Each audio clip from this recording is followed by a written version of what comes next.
Innal hamdalillah nahmaduhu wa nasta'inuhu wa nastaghfiruh wa na'udzu billahi min shururi anfusina wa min sayyiati a'malina. May yahdihillahu fala mudhillalah wa may yudlil fala hadiyalah. Asyhadu an la ilaha illallah wahdahu la syarikalah wa asyhadu anna Muhammadan abduhu wa rasuluhu la nabiyya ba'dah. Allahumma shalli wa sallim wa barik ala nabiyyina Muhammadin wa ala alihi wa ashabihi wa mawalah ma ba'd. Rabbi syrah li sadri wa yassir li amri wahlul 'uqdatam min lisani yafqahu qawli. Allahumma 'allimna ma yanfa'una wanfa'na bima 'allamtana. Allahumma hdina wahdi bina waj'alna sababan wa sabilan liman ihtada. Segala puji hanya bagi Allah, salawat dan salam semoga senantiasa tercurah kepada junjungan kita Nabi besar Muhammad sallallahu alaihi wasallam. Alhamdulillah Bapak dan Ibu sekalian yang dirahmati Allah, kita sudah sampai kemarin terakhir bab masalah mandi. Nah, tadi rencananya saya itu mau ujian. Ya, sebab kita sudah lama tidak ujian. Ujian terakhir itu di bab wudu, saya ingatnya itu kan. Nah, ada yang belum juga? Nah.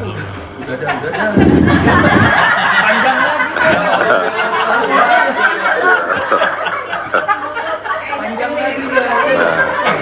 Lanjut. Ya, lanjut. Nah, harusnya yang bab mandi ini ada juga nanti kita akan ujian. Ya, tapi ternyata saya ingat belum selesai bab mandi ya. Oh. Saya lupa. Karena kemarin kayaknya baru mukadimah kan.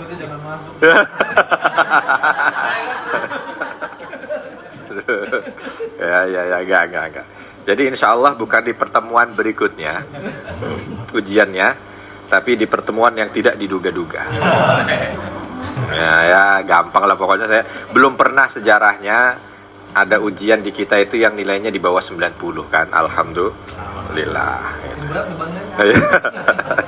Belum pernah ada. Artinya insya Allah ini hanya sekedar untuk mengikut nama Madarif Institute ya, salah satunya. Nah, itu nanti kalau diperiksa oleh Departemen Pendidikan ya nasional, ya, bahwa kita ada berkas-berkasnya, memang kita ada sesuatu yang diujikan. Sebelum nanti kita mulai, ada pertanyaan tadi gimana dengan sholat qabliyah Jumat. Nanti kita akan masuk di materi itu di bab sholat sunnah, dan di sini juga ada. Nanti insya Allah kita akan jelaskan, tapi secara ringkas. Sebenarnya bab ini bab yang masuk dalam kategori fikih ya. Kalau fikih itu berarti dia terbuka untuk ijtihad, kemungkinan berbeda satu dengan yang lain itu besar. Maka kembali kepada prinsip kita di awal, ketika berbicara lalu di sana ada perbedaan, kita menyikapinya dengan bijak. Ya. Kalau di dalam madhab Syafi'i, di antaranya itu Jumat pun sama dengan yang lain ada qabliyahnya. Ya, jadi karena dia itu tidak beda dengan sholat zuhur. Karena tidak beda dengan sholat zuhur, karena sholat Jumat ada ba'diyahnya, maka juga dia ada qabliyahnya. Ba'diyah Jumat sunnahnya kalau dikerjakan di masjid 4 rakaat. Tapi kalau dikerjakan di rumah 2 rakaat. Ya, ba'diyahnya Jumat. Nah, kalau qabliyahnya tetap sama. Qabliyahnya mengikuti qabliyah zuhur. Qabliyah zuhur itu yang bagus 4 rakaat. Ba'diyahnya juga sebenarnya sama, zuhur juga yang bagus 4 rakaat. Tapi khusus Jumat, kalau dia sholatnya di rumah, maka Nabi mengatakan 2 rakaat mencukupi. Kenapa dan bagaimana? Nanti kita akan bahas di sholat Jumatnya. Ya, kita akan bahas di sholat Jumat. Itu belum sholat Jumat di Masjid Rawabelong. Oh ya, nggak usah dulu ya. Kagak jadi nanya. Oh iya, memang begitu kadang-kadang. Langsung aja. Oh iya, langsung paham ya. Oh, iya. Waduh. Ustaz, tapi pertanyaan tadi kan udah assalamualaikum, udah naik. Oh, khotib udah salam. Kalau khotib udah salam, itu hukumnya sama dengan ketika orang sudah mulai sholat. Ya, maka ya sudah, begitu masuk, kita tidak qobliyah, tetapi tetap tahiyatul masjid. Ya, tahiyatul masjid. Ya, tahiyatul masjidnya mau diniatkan dengan qobliyah juga nggak apa-apa, gitu. Karena tahiyatul masjid ini bukan sholat yang berdiri sendiri. Ya, bukan sholat yang berdiri sendiri, hanya tahiyatul masjidnya dipersingkat. Kecuali kalau khutbahnya ini sudah terakhir, orang sudah doa, Allahumma fir lil muslimin wal muslimat. Wah, mumpung masih doa, Allah, janganlah gitu. Ya, kalau udah begitu ya sudahlah, ini tinggal detik-detik akhir. Cuman kalau dia lihat khatibnya baru naik mimbar dan baru memulai khutbahnya, masih ada waktu, nggak apa-apa. Silahkan juga qabliyah. Yang itu sekaligus menjadi tahiyatul masjid. Kemarin terakhir kita masuk di bab ghusl. Nah, kita bab mandi besar ya. Mana yang kemarin mau membayangkan itu? Nggak masuk? Nggak masuk. Oh, ya. Sebentar Ustaz, kan saya tanya. Ada pertanyaan? Sebentar Ustaz, saya mau coba. Kita akan masuk di materi tentang, kemarin kita masuk di fasal fi mujibil ghusl, yang mewajibkan seseorang itu mandi. Ya, yang mewajibkan seseorang itu mandi. Ada berapa hal ya? Ada 6 ya? Insyaallah. Kemarin 6-6-nya sudah kita bahas. Faraidil ghusl, rukun-rukun mandi juga sudah? Sudah ada berapa rukun mandi? 3. Yang pertama, niat. Yang kedua, menghilangkan najis. Yang ketiga, air ke seluruh badan, ya, termasuk diantaranya rambut. Niat, ya, sedikit aja mengulang. Berbicara tentang niat, niat itu harus mencukupi 7 kriteria. Masih ingat 7 kriteria niat itu? Haqiqatun, hukmun, mahallun, wa zaman, syaratun, kaifiyatun, wa maksudun hasan. Ada 7 tuh. Bagaimana hakikatnya, bagaimana hukumnya, bagaimana tempatnya, bagaimana waktunya, bagaimana syaratnya, bagaimana caranya, dan bagaimana maksudnya. Pasti lupa kan? Lupa ya. Itulah fungsinya pengajian ya. Karena lupa. Ya, yang dulu. Ya, kalau kemarin masa lupa kan enggak lah ya. Nah, jadi kalau kita bicara niat, itu ada 7 hal yang perlu dibahas. 1, hakikatnya, ya, hakikat niat. Ya. Berarti kalau kita bicara niat mandi, ya hakikat niat, hakikat itu wujudnya, gitu ya. Kalau kemarin kita bilang kalau hukumnya wajib karena dia masuk bahagian daripada rukun. Mahalnya, tempatnya di hati. Tempatnya di hati. Zaman waktunya nanti pertama kali air menyentuh badan, di situ niat. Jangan sudah setengah badan baru niat. Nggak apa-apa sih, tapi ingat, yang setengah kena air ini tadi itu belum dihitung mandi. Ya. Beda dengan wudu. Banyak bedanya nanti antara wudu dengan mandi. Di antaranya yang pertama 1. Kalau wudu sudah jelas tuh rukun dari af'al, dari perbuatan yang pertama basuh muka. Artinya kalau wudu, di saat niat wudu itu saat tangan menempel muka, des niat wudu. Ya. Ambil air, tempel muka, langsung berniat wudu. Kalau mandi bebas mau dari mana saja. Mandi boleh dari atas, mandi boleh dimulai dari bawah, mandi boleh dimulai dari tengah. Nggak ada batasan tempat khusus. Kalau wudu ada, basuh muka. Kalau mandi tidak. Jadi semisal dia dari atas misalkan, begitu dari atas dia lupa untuk niat mandi, maka nanti diingat di mana dia niat mandi, disitulah berarti dianggap sah. Misal contoh, waktu dia guyur kepala belum niat mandi, guyur bagian kanan belum niat mandi, begitu guyur bagian kiri, belum, baru ingat niat mandi, baru mulai nih niat mandi. Berarti kepala yang sudah basah, dia cuma basah tapi belum, dianggap belum. Bagian kanan yang sudah basah, dianggap belum. Artinya apa? Tinggal diulang guyur lagi. Ya, ini semua belum. Ini satu di antara mungkin nanti perbedaan antara mandi dan wudhu. Ya, itu niat. Jadi mahalnya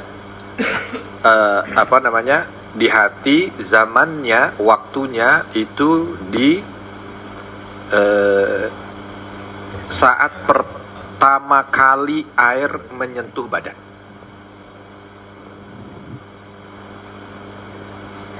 Ya, syaratnya sama syarat mandi nanti.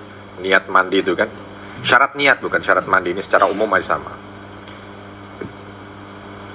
Kaifiyahnya berarti berniat ini nih, fayanwil junub raf'al janabah awil hadasil akbar wa nahwa dzalik.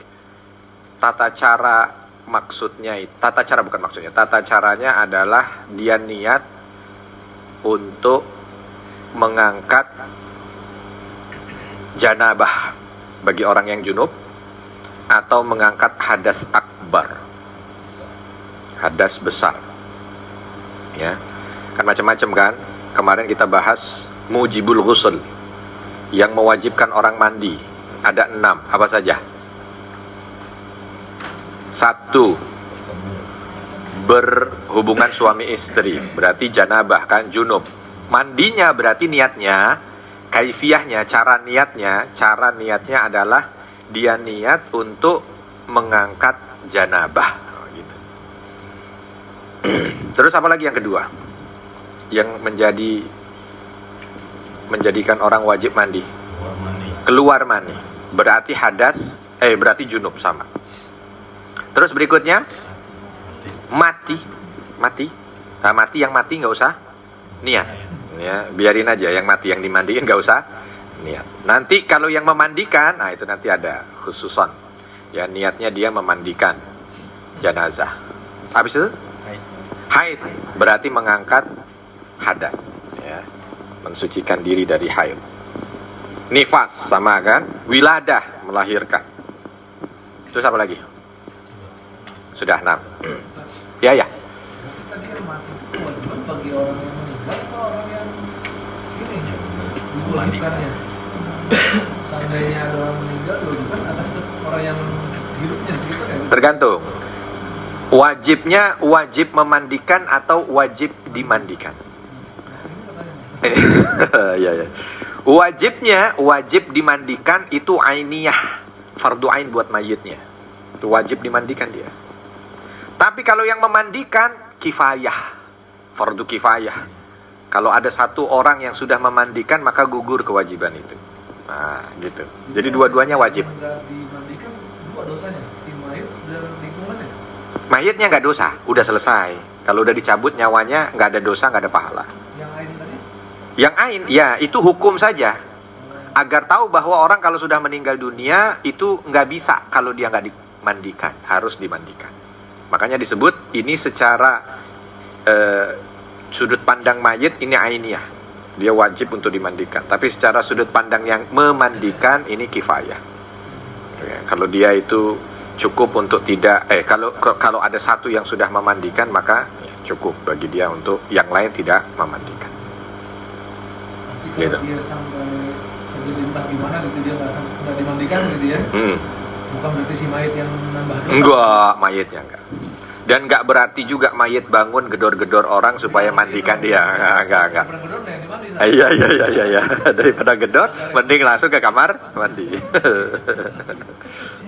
Ya. Itu niat, kita bicara tentang niat, fardu niatnya ya.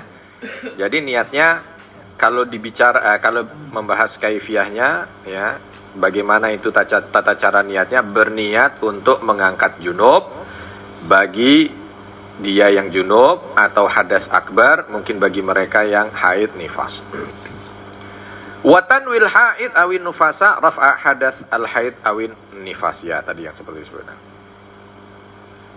Tuh, udah ya, hakikatun hukmun, hakikatnya, hukumnya, mahallun tempatnya, zamanun waktunya, syartun syaratnya, kaifiyatun tadi caranya sudah, wa maksudun, ya.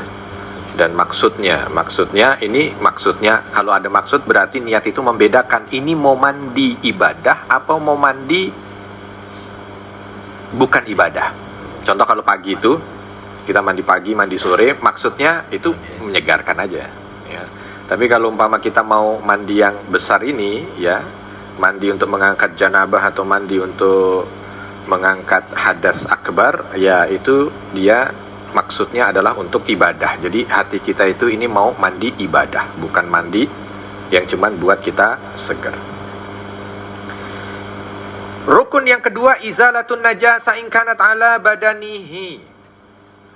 Jadi kemarin kita membahas tentang kalau ada najis di saat orang mau mandi, di badannya ada najis.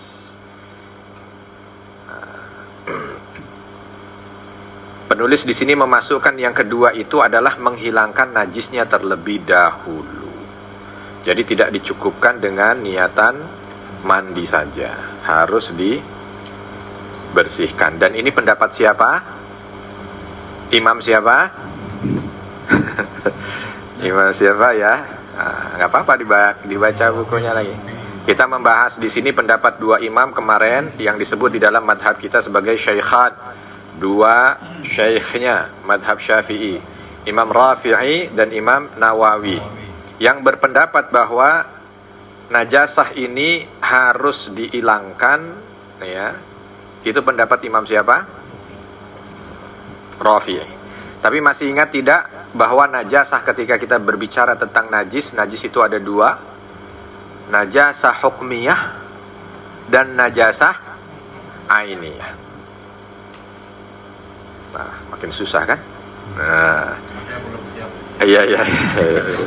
Loh, kok langsung mundur begitu? Hah? Oh iya. Kirain gak kuat. Katakan, aduh, kayak daripada mesti bela semua. Ini ada teman kita dari Gaza. Dia mau ikut pengajian. Kebetulan beliau ini dari Gaza dan dulu pernah di Indonesia, tapi sekarang sedang berada di Australia. Bersama dengan istrinya juga di Australia. Tapi biasanya kalau lagi main ke sini ketemuan, cuman karena ini harinya Sabtu Ahad tuh padat sekali, jadi ketemuannya di pengajian, ya. Namanya Dr. Ali. Beliau sudah S3, tapi S3-nya itu mengambil bagian teknik kalau tidak salah, ya. Orang Gaza biasa, mereka kalau di luar biasanya tidak belajar masalah agama, tapi belajar masalah umum. Ada yang belajar tentang politik, ada yang belajar tentang teknik, ada yang belajar tentang arsitek dan lain sebagainya. Karena kalau belajar agama mereka tidak belajar di Indonesia, ya. Belajar agama lebih kalau mereka belajarnya di itu, ya. Ada najasah ainiyah. Najasah ainiyah itu gampangnya dari mata. Ain itu artinya mata. Kenapa? Kasat mata, kelihatan. Orang badannya mau mandi janabah, badannya ada darah, gitu. Maka itu harus dihilangkan. Tapi kalau hukmiyah, secara hukum itu ada najis tapi sudah tidak terlihat. Contoh misalkan ada orang buang air kecil, ada bagian tubuhnya yang terkena cipratan air kecilnya. Air kecil ya? Air seninya. Ya.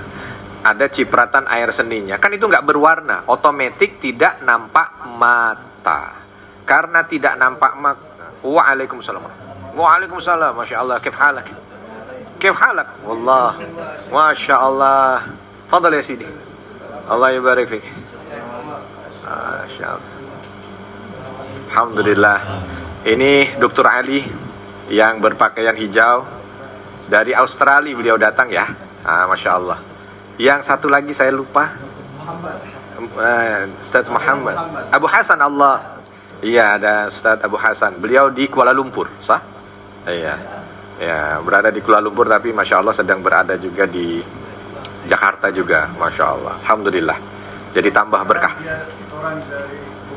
Oh, sekarang di Bogor. Alhamdulillah. Keluarga juga sudah di Bogor. Alhamdulillah. Tuh. Ya. Jadi ikut pengajian. Bila Arabia wala bila Indonesia ada? Indonesia, maaf muskilah. Ya.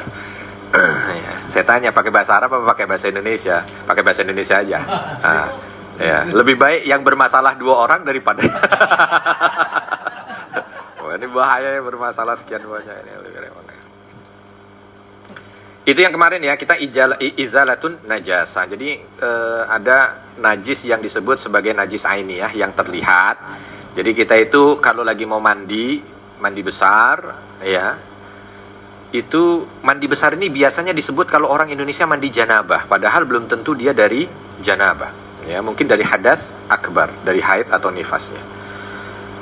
Kalau dia mau mandi lalu ada najis yang nampak mata, maka sepakat 2 imam, mau Imam Rafi'i ataupun Imam Nawawi, itu harus dihilangkan dulu ya. Jadi jangan langsung mandi, langsung dibersihkan dulu, disucikan dulu ya, disucikan. Kalau sudah suci baru mandi. Makanya ini dimasukkan oleh Imam Al-Ghazi ya, masuk dalam kategori rukun izalatun najasah ya, jadi menghilangkan najis terlebih dahulu. Tapi ketika najis itu tidak terlihat, contoh seperti tadi, mungkin pernah buang air kecil lalu air seninya ada yang kena, cuman nggak nampak karena namanya air seni kan nggak kelihatan kan. Nah itu disebut najasah hukmiyah, secara hukum najis. Tapi kalau dia mau mandi besar, Imam Nawawi mencukupkan untuk langsung niat mandi saja. Kena airnya nanti itu udah otomatis mensucikan. Tapi untuk Imam Rafi'i tetap mengambil pendapat yang awal, dia harus disucikan terlebih dahulu. Contoh misalkan kena jempol, ya jempolnya harus disucikan dulu. Kena kelingking-kelingkingnya harus disucikan dulu. Itu yang membedakan. Jadi ada 2 imam ini, Imam Nawawi dan Imam Rafi'i, sepakat dalam satu hal dan berbeda dalam satu hal. Sepakatnya dalam hal apa? Kalau najisnya kelihatan, maka sepakat harus dihilangkan. Tapi kalau najisnya tidak terlihat, yang disebut najasah hukmiyah, maka Imam Rafi'i tetap pada pendapat harus disucikan dulu, sedangkan Imam Nawawi mengambil pendapat tidak perlu disucikan tersendiri atau dikhususkan. Tuh kemarin yang kita bahas, hanya sedikit mengulang yang sudah lupa ya, tapi harus diulang-ulang. Kalau diulang-ulang jadi nggak lupa. Yang ketiga, isalul ma ila jami'i sya'ar wal basyarah, menyampaikan air ke seluruh rambut dan kulit. Nah, ini ada beda berikutnya antara wudu dengan mandi. Kalau mandi itu nggak boleh ada yang tidak terbasahi. Ya, jadi semua harus disampaikan. Ya. Contoh misalkan kalau wudu itu nggak tahu masih ingat apa enggak ya, kalau jenggotnya tebal itu beda dengan wudu jenggot tipis ya. Apa bedanya? Kalau yang mana? Kalau yang tebal harus, kalau yang pendek kebalik. Kalau jenggotnya itu panjang nggak harus digini-gini. Tapi kalau jenggotnya pendek harus digini-gini. Saya tanya khusus bapak-bapak, sebab ini bapak-bapak yang punya jenggot. Kalau ibu-ibu kan nggak punya jenggot. Ya. Di sini dalamnya fikih. Saya bilang dalamnya. Jangan tanya dalilnya mana. Justru di sini perannya fikih. Coba bapak sekali-sekali pernah punya jenggot panjang, pernah punya jenggot pendek, sehingga bisa merasakan. Ini kalau jenggot panjang itu, kan lucu, kalau secara teori, kok jenggotnya kalau lebat dan panjang nggak perlu diginiin? Tapi kalau jenggotnya tipis, itu harus digosok. Secara teori harusnya kebalik. Yang jenggotnya tebal digosok, yang jenggotnya pendek cukup. Nah, itu teori yang memang tidak dakik, tidak dalam hal fikih. Ya, saya pernah jenggot panjang, saya pernah jenggot pendek. Itu kalau jenggot panjang lagi wudu, set gitu ya, wudu. Ini tangan ini masih bisa meraih jenggot. Jadi otomatis ini bisa dengan sendirinya itu langsung basah di sini karena nyangkut masih tangan. Jadi tanpa harus begini, ini otomatis gitu. Beda kalau jenggotnya pendek. Kebablasan. Nah, nggak mau dia harus begini. Ya yang nggak punya jenggot nggak usah. Ya udah aman kalau yang nggak punya jenggot kan set gitu. Tuh, maksud saya kadang-kadang orang tidak paham ya. Ini sampai seperti itu. Nanti kalau kita akan lihat banyak ya hal-hal yang sifatnya itu mungkin modelnya seperti itu nanti akan sampai sedetil itu ya. Model titiknya itu sampai sedetil itu. Ya, jadi kalau wanita biasanya zaman dulu wanita itu bedanya kalau sekarang ini antara wanita dan laki-laki perbedaannya kalau laki-laki rambut pendek, wanita rambut panjang. Kalau dulu enggak, semua rambut panjang. Yang membedakan kalau wanita itu dikepang. Ya, zaman dulu itu wanita dikepang, kalau laki-laki tidak, dia diurai. Nah, kalau kita buka buku-buku fikih zaman dahulu, itu di saat ingin mandi, maka kepangan ini harus diurai. Ya, kepangan itu harus diurai supaya air ini kena ke rambut-rambut yang ada. Ya, bukan cuman kulit, tidak, tapi asy'ar wal bashar. Ya, jadi rambut, kulit sama, mandi juga begitu ya. Kalau laki-laki jenggot juga begitu, enggak pandang tipis jenggot, enggak pandang tebal. Kalau wudu dibedakan antara jenggot tebal dan jenggot tipis. Kalau ini enggak dibedakan, harus semuanya digosok. Ya, harus semuanya digosok karena ini rukun ketiga, isalul ma ila jami'i sya'ab. Menyampaikan air itu ke seluruh rambut.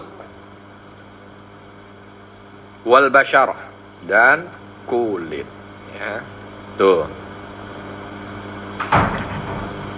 Yang penting tuh biasanya kalau kulit-kulit itu apa?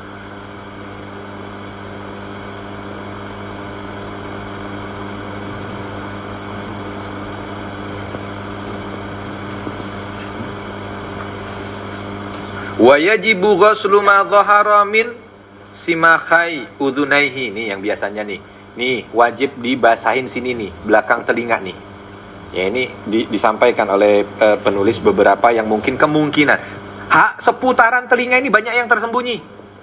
Ini kalau hanya sekedar orang sekarang mengandalkan shower, ya mungkin kalau mandinya itu bukan janabah sih nggak ada masalah, dia mau basah semua apa enggak. Tapi kalau dia bukan janabah, mandi besar ya.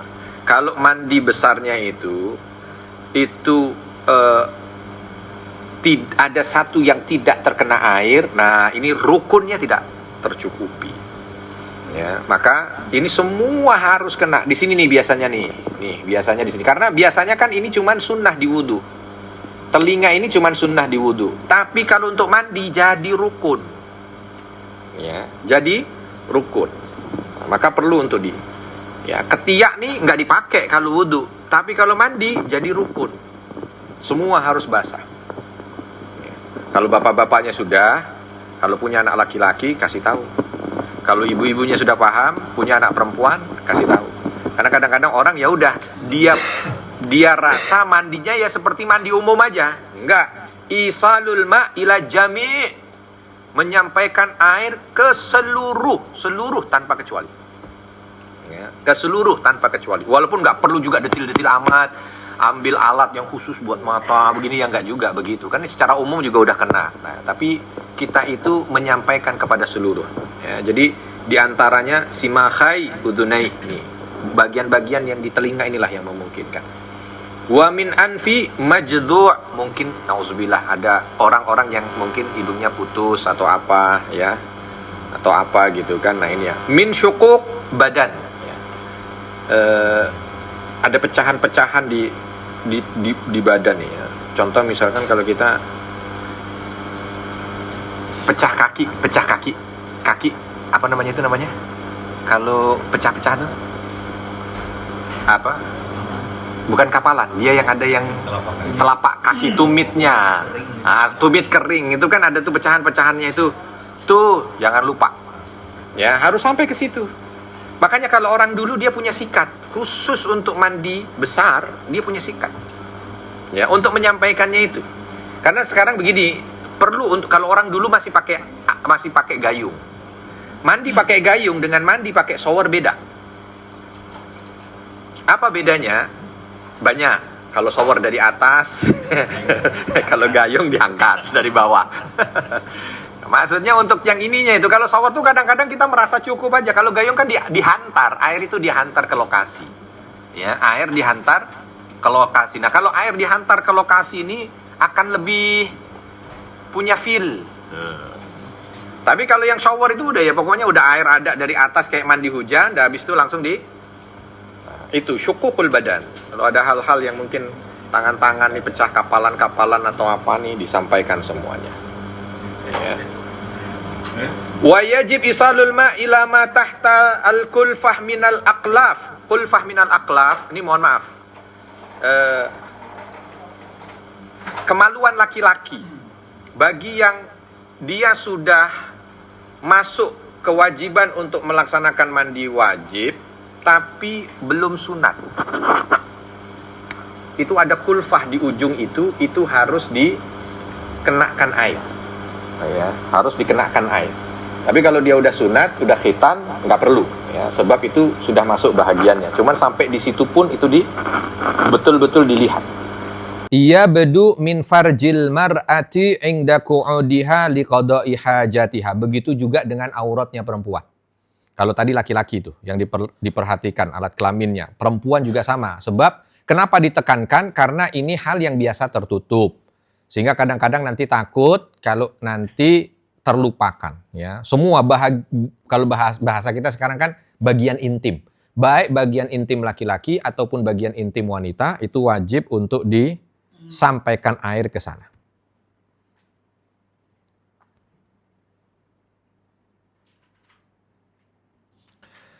Wa mimma yajibu ghasluhu al-masrabah. Al-masrabah tahu al-masrabah? Apa al-masrabah? Juga wajib untuk dialirkan air, dicuci al-masrabah. Al-masrabah itu dubur. Dubur tapi agak masuk ke dalam. Jadi kalau lagi mandi besar, cebok. Kalau lagi mandi besar, cebok. Supaya masuk air itu. Iya, ke dalam dubur itu masuk semuanya. Sebab yang ketika dia buang hajat, tempat itu terbuka, maka tempat itu wajib untuk terkena air. Ya, kalau nggak belajar, ya nggak tahu. Udah penting mandi-mandi aja, bukan begitu. Mandi itu sampai itunya semua kena. Ya, bahagian intim itu semuanya harus kena. Termasuk yang disampaikan di sini al-masrabah. Al-masrabah itu ketika kita buang air, ada bagian dubur itu mungkin yang terbuka. Nah, tempat itu wajib. Maka gampangnya seolah seperti kita lagi membersihkan setelah buang air besar. Bahasa halusnya cebok. Ya, bahasa kasarnya. Ya itulah pokoknya gitu ya. Kalau diterangkan terlalu halus, seperti kita membersihkan saat kita, dia repot lah, cebok. Ya.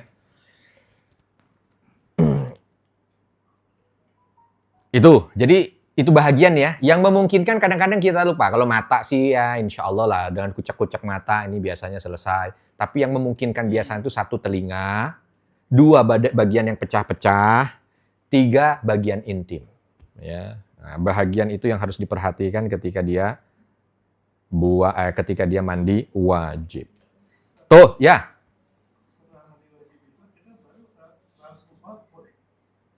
Langsung sholat.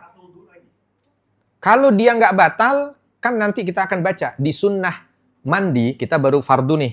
Nanti ada tata cara mandinya. Itu ada wudunya di situ. Jadi ini baru rukun ya, belum tata cara kalau kita gabungkan dengan sunnahnya. Nanti kalau kita gabungkan setelah itu nih, sunanul ghusl, sunnah mandi, nanti diantaranya wudu. Berarti otomatis sudah wudhu. Dia habis mandi karena sudah wudhu, mau sholat silakan. Gitu ya. Jadi, faraidil ghusl ada 3. Rukun mandi ada 3. Niat, menghilangkan najis. Yang ketiga, menyampaikan air ke seluruh badan. Baik itu kulit ataupun rambut. Nah, sekarang masuk ke sunanul ghusl. Ini saya banyak santri kobong saya, Bapak Ibu. Lihat-lihat tuh. Ya, yang pakai keci aja santri saya, yang tidak pakai peci ini. Aduh. Ya, cuman yang baca yang tidak pakai peci. Hah? Yang mana? Oh, kenal ya, Pak ya? Oh, ya. Nggak tahu saya hari ini kenapa pakai pakaian hitam semua. Berkabung apa? Janjian? Enggak juga kan ya, itulah. Baik. Pakai pakaian hitam, peci hitam. Ya, baca dulu.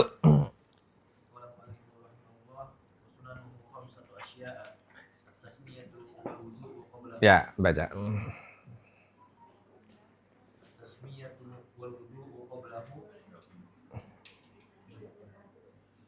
Ya, hidup.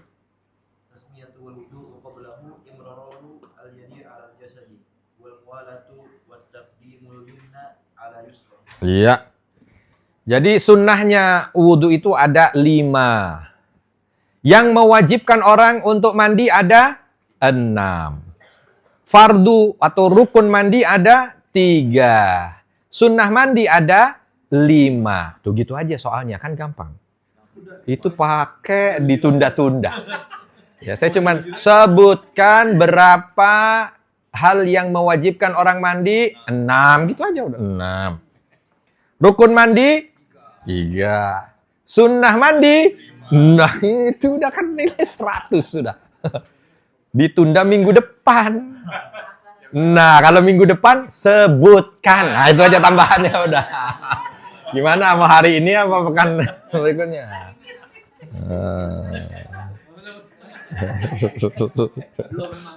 Iya, minggu depan mah enggak ya, udah ya.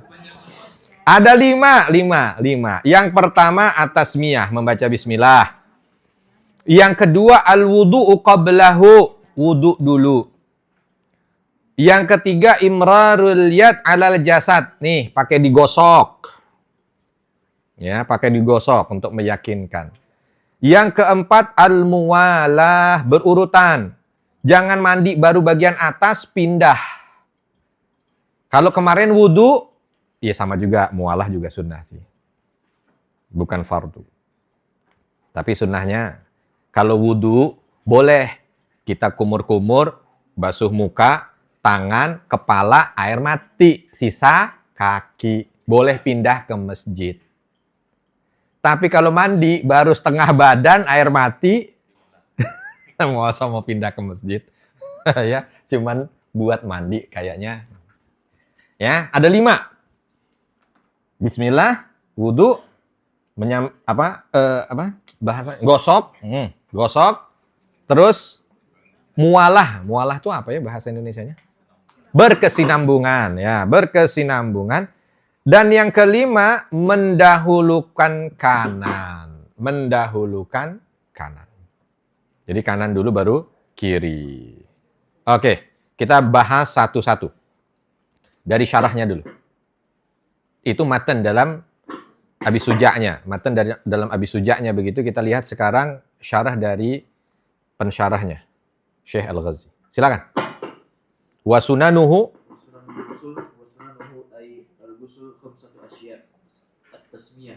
yang pertama baca bismillah, ya udah bismillah. Dan lengkapnya bismillahirrahmanirrahim. Jadi sebelum mandi membaca bismillahirrahmanirrahim. Setelah itu lanjut. Wal wudu'u kamilan qablahu wa yanwi bihi muttasilu sunnatul ghusli in tajarradat janabatuhu 'ala hadathi al-asghar wa illa nawa bihi al-asghar. Iya. Wudu sempurna. Sebelum mandi. Wudunya sebelum mandi, bukan sesudah mandi. sunnahnya wudunya sebelum mandi. Al-wudu'u kamilan qablah. Wudu sempurna sebelum mandi. Wa yanwi bihil mughtasil sunnatal ghusli in tajarradat janabatuhu anil hadatsil asghar.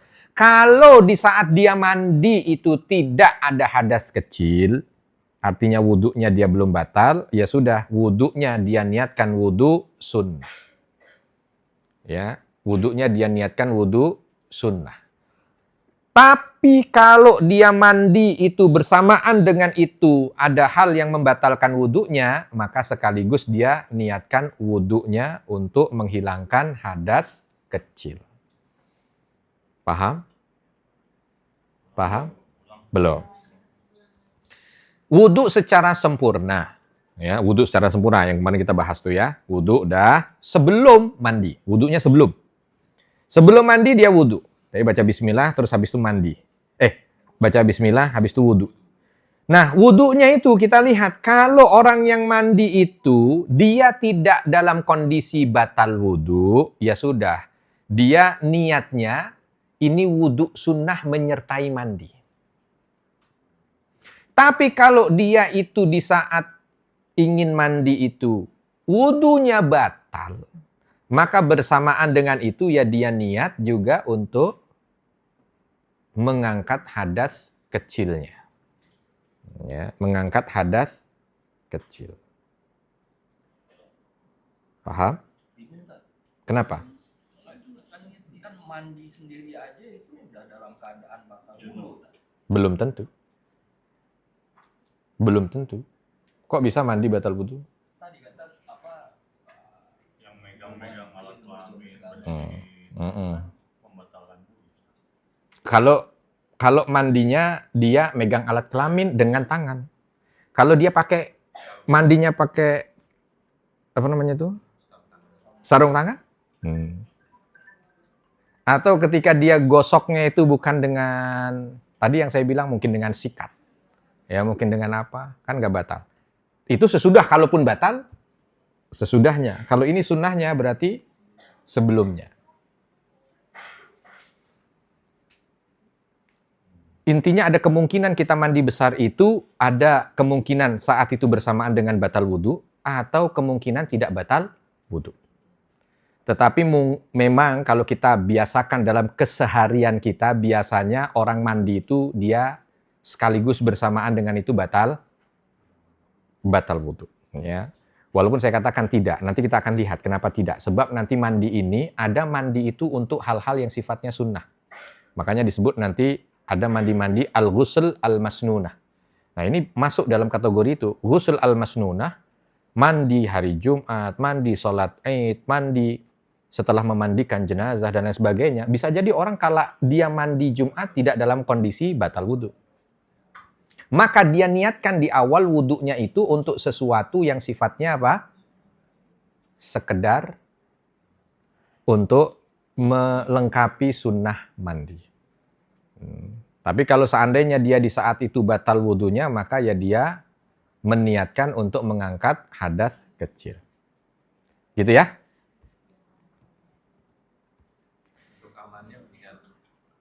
Untuk amannya, kalau hukum tidak dengan anggapan. Amannya, ya apa yang dia yakini saat itu.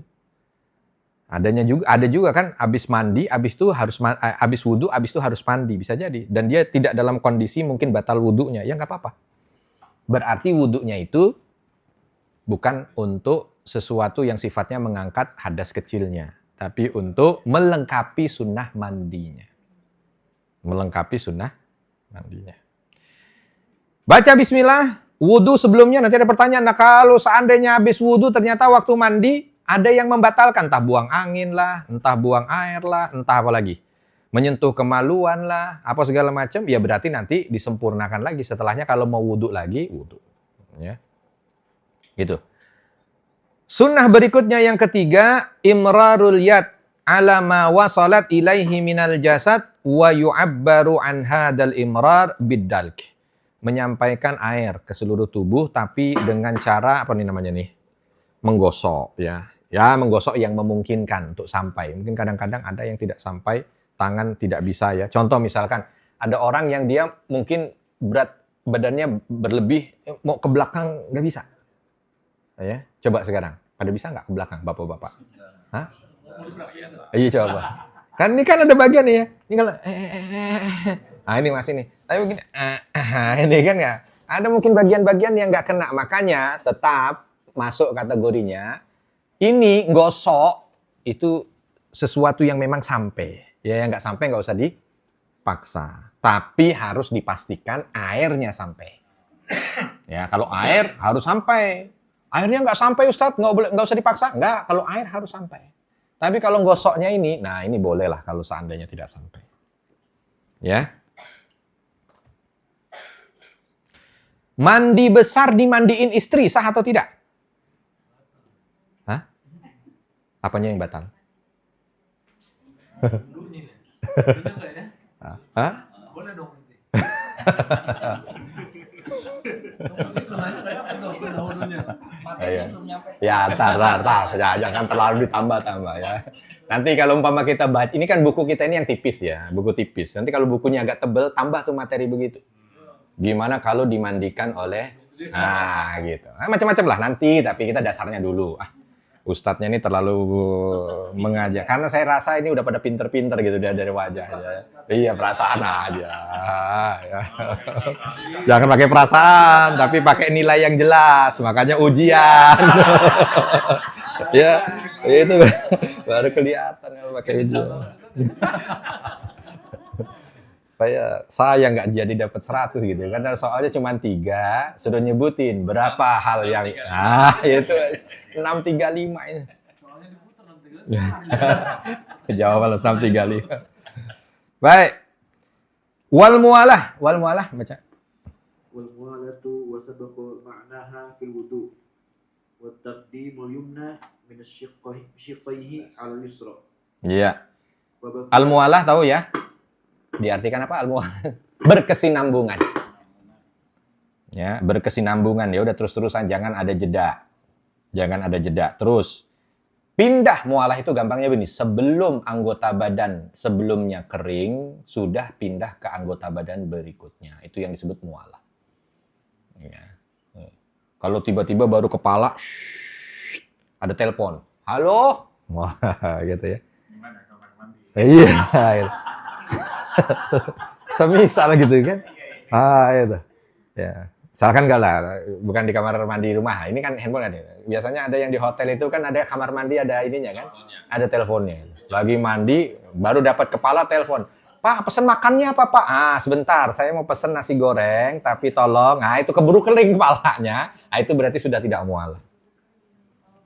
Ya, kalau mualah itu sebelum badan kering, sudah pindah ke anggota badan berikutnya. Wa taqdimul yumna min syiqqaihi 'alal yusra. Mendahulukan kanan dulu. Ya. Baru kiri. Semuanya. Jadi nanti gampangnya nih, bismillahirrahmanirrahim. Wudu sempurna, ya. Baru setelah itu kanan. Mau versi apa? Gayung apa shower? Atau betap? Ya, kalau betap, sur. Boleh juga. Ya kanan dulu, habis itu dia gitu. Baru nyelupin, gitu. Jadi dapat. Jangan langsung nyebur. Gitu ya. Jadi masuknya kanan dulu. Kenapa kanan dulu? Karena sunnahnya kanan. Kanan masuk, habis itu baru ke kiri. Makanya kan tergantung apa kita mau pakai apa, mau pakai gayung, mau pakai shower, mau pakai bathtub, mau pakai kolam renang misalkan kan ya. Ya, berarti kolam renang jangan begini, tapi miring. Kaki kanan dulu jebol. Ya. Jadi kita bismillahirrahmanirrahim, wudu sempurna kanan. Kalaupun pakai shower ya sudah, kanan dulu nih semuanya. Set. Habis itu kiri, badan semuanya, set. Baru kepalanya semuanya. Set. Telinga, jangan lupa tadi yang menjadi perhatian khusus, ya. Terus wabaqiya min sunanil ghusli umurun madhkuratun fil mabsutati minha at-tathrif wa at-takhlil asy-sya'ri. Iya.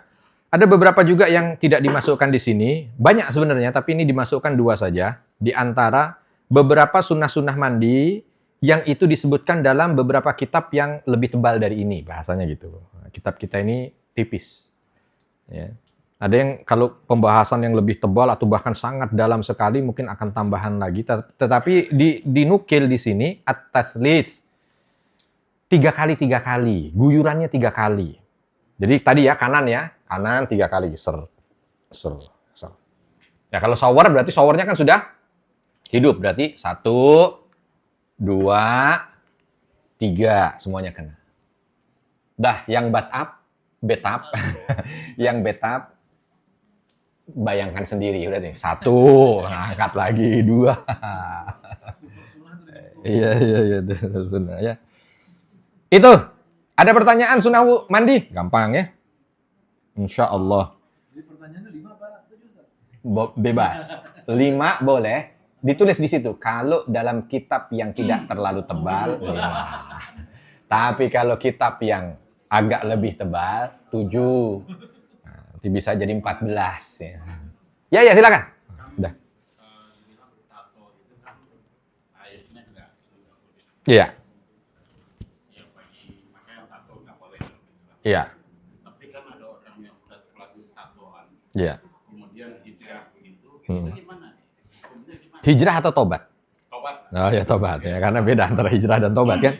Ya, kalau hijrah pindah dari satu tempat ke tempat yang lain. Dia tobat ya. Ya, ada orang punya tato dulu masa lalunya kelam, terus taubat. Dan taubatnya kita anggap taubatan nasuha. Gimana nih? Ini dilihat tatonya memungkinkan untuk hilang apa enggak? Kan ada mungkin tatonya yang memungkinkan untuk hilang, tapi ada tato yang dia dalam, jadi nggak bisa tuh. Dia tato itu kalaupun dikupas masih ada, karena dia nyampe tulang, langsung ke tulang, tulangnya juga ke tato juga. Ya nggak tahu saya bener apa enggak, wallahu alam itu. Nah kalau yang begini ini madorot ya, kalau dia hilangkan nggak usah, nggak apa-apa, sudah ya udah maafu anhu lah, mau bagaimana lagi. Gitu ya, dimaafkan. Ada beberapa hal-hal yang memang ya itu Islam itu ketika berhukum ada normal, ada kasuistis, istisnaat, pengecualian. Nah, gitu. Ya, kalau yang tadi termasuk bahagian yang pengecualian. Gitu ya. Ada lagi? Santri-santri saya ini bagaimana? Ada pertanyaan? Hah? Kalau enggak saya tanya nih. Iya. Nggak ada pertanyaan? Baik, kalau nggak ada pertanyaan langsung kepada mandi-mandi sunnah biar selesai kita mandi hari ini.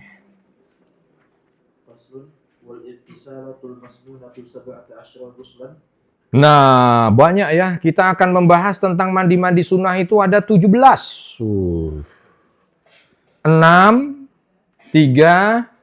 5, 17. Ada 17 kita mandi sunnah tuh. Kalau mandi wajib tadi yang sudah 6 itu mandi wajib. Ya, 6 mandi wajib itu. Yang di awal itu yang disebut mandi wajib. Kalau ini nanti mandi sunnah. Ada 17. Apa saja? Kita lihat. Ghusl Jum'ah, wal Idain, wal Istisqa, wal Khusuf, wal ghusl min ghusl mayt, wal kafir idza aslama, wal majnun wal mughma alaihi idza afaqa. Wal ghuslu 'indal ihram. Lanjut baliknya. Wal ghuslu 'indal ihrami, wal dukhul Makkah, wal wuqufil bi'Arafah, wal mabit bi Muzdalifah, wa ramyil jimari thalathi wa tawaf. Walid tawaf. 17. Diawali dengan yang akid atau akadnya. Akadul hukum. Di antara 17 ini yang paling. Nah, saya tugaskan santri-santri saya. Cari dalil yang menyebutkan tentang hukum sholat Jumat. Hukum mandi Jumat. Cari. Jadi sekarang mosok besok. Ya, sekarang. Ayo, dalil-dalil. Ini laki-laki aja. Sebentar. Kan belum. Mana nih yang laki-laki aja yang mandi yang mana? Gitu. Iya, sebentar, belum. Wih, memang lain. Ujian nggak mau, tapi Iya. Yang pertama al-irtisalat al-masnunah sab'ata asyar. Ghuslan, ada 17 mandi sunnah. Yang pertama ghuslul jum'ah. Mandi Jumat. Ini termasuk yang dalam kategori hukumnya itu sebenarnya sih mendekati wajib. Kenapa? Karena begitu banyaknya dalil yang menyampaikan tentang hukum mandi Jumat. Ya. Coba, ada dapat? Iya, dari sunnah. Iya. Yang lain?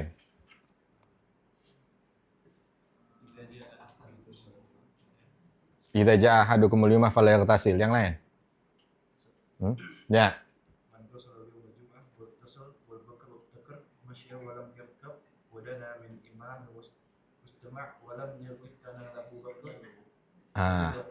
Masya Allah. Itu dapat dari mana itu? Bagus, alhamdulillah. Ya, oke. Ya. Santrinya ada 6, santri saya banyak ya. Mohon maaf Bapak Ibu, santri saya banyak. Ayo. Ya, oke, ada lagi?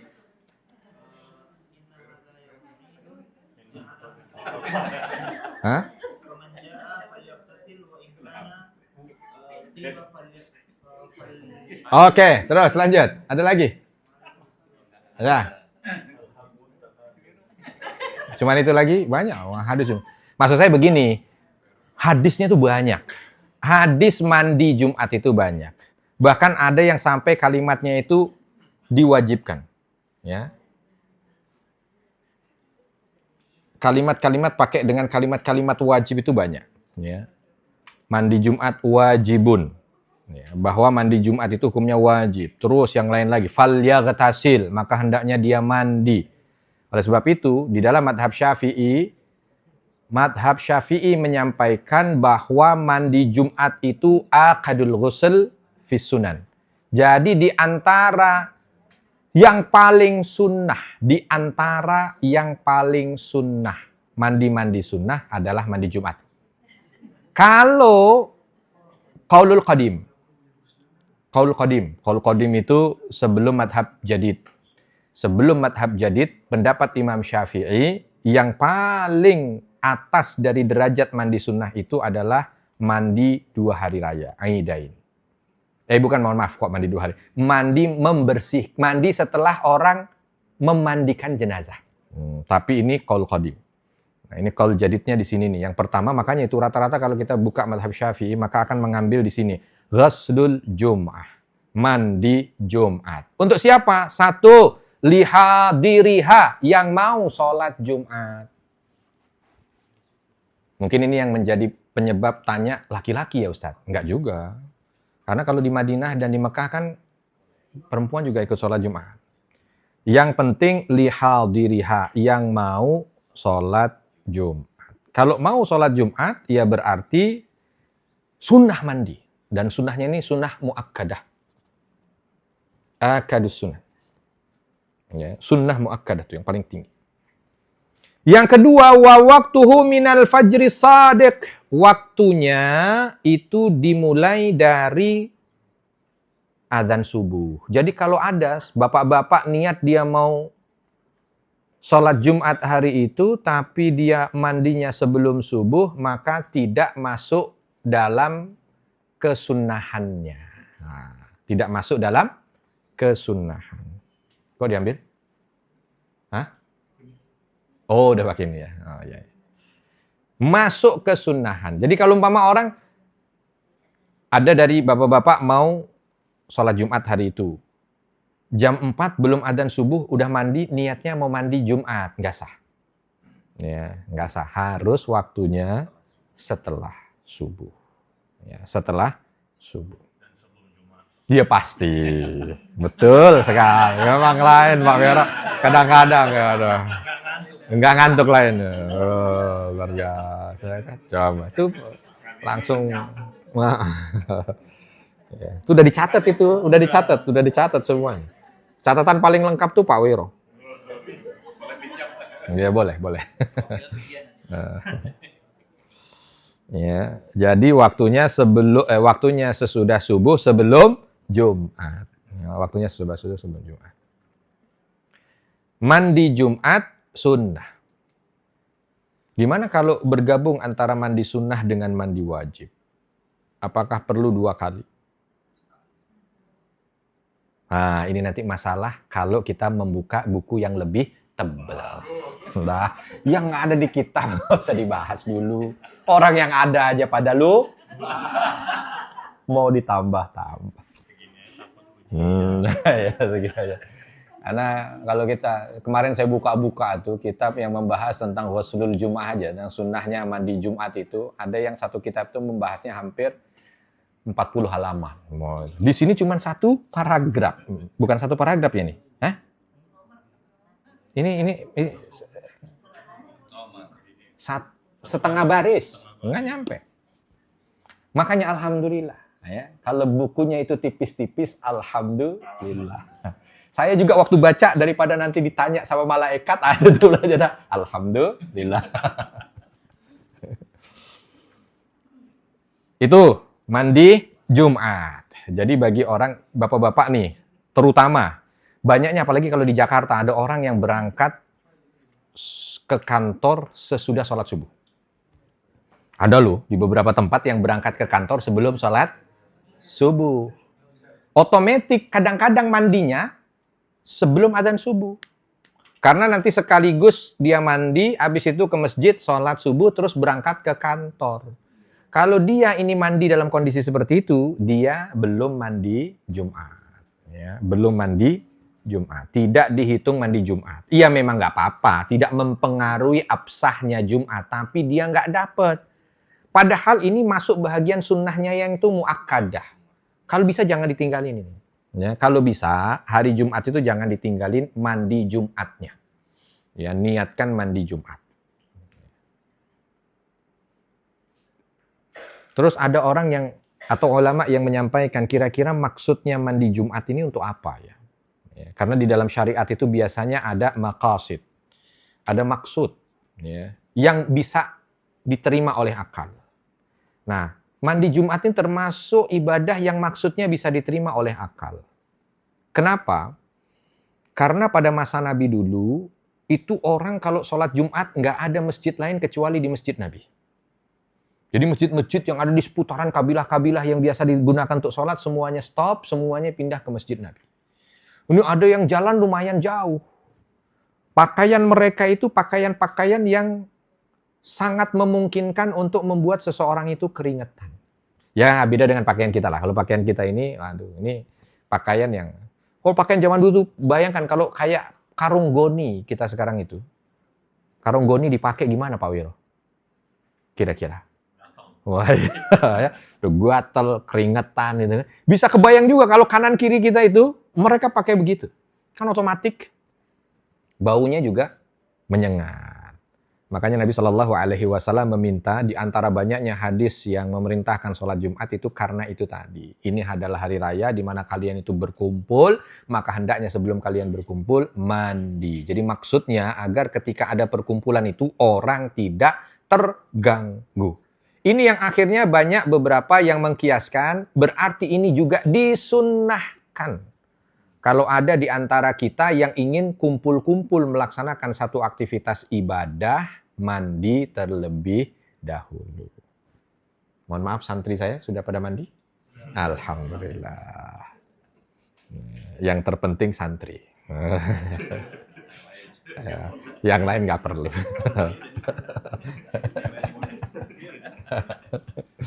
Ya, alhamdulillah.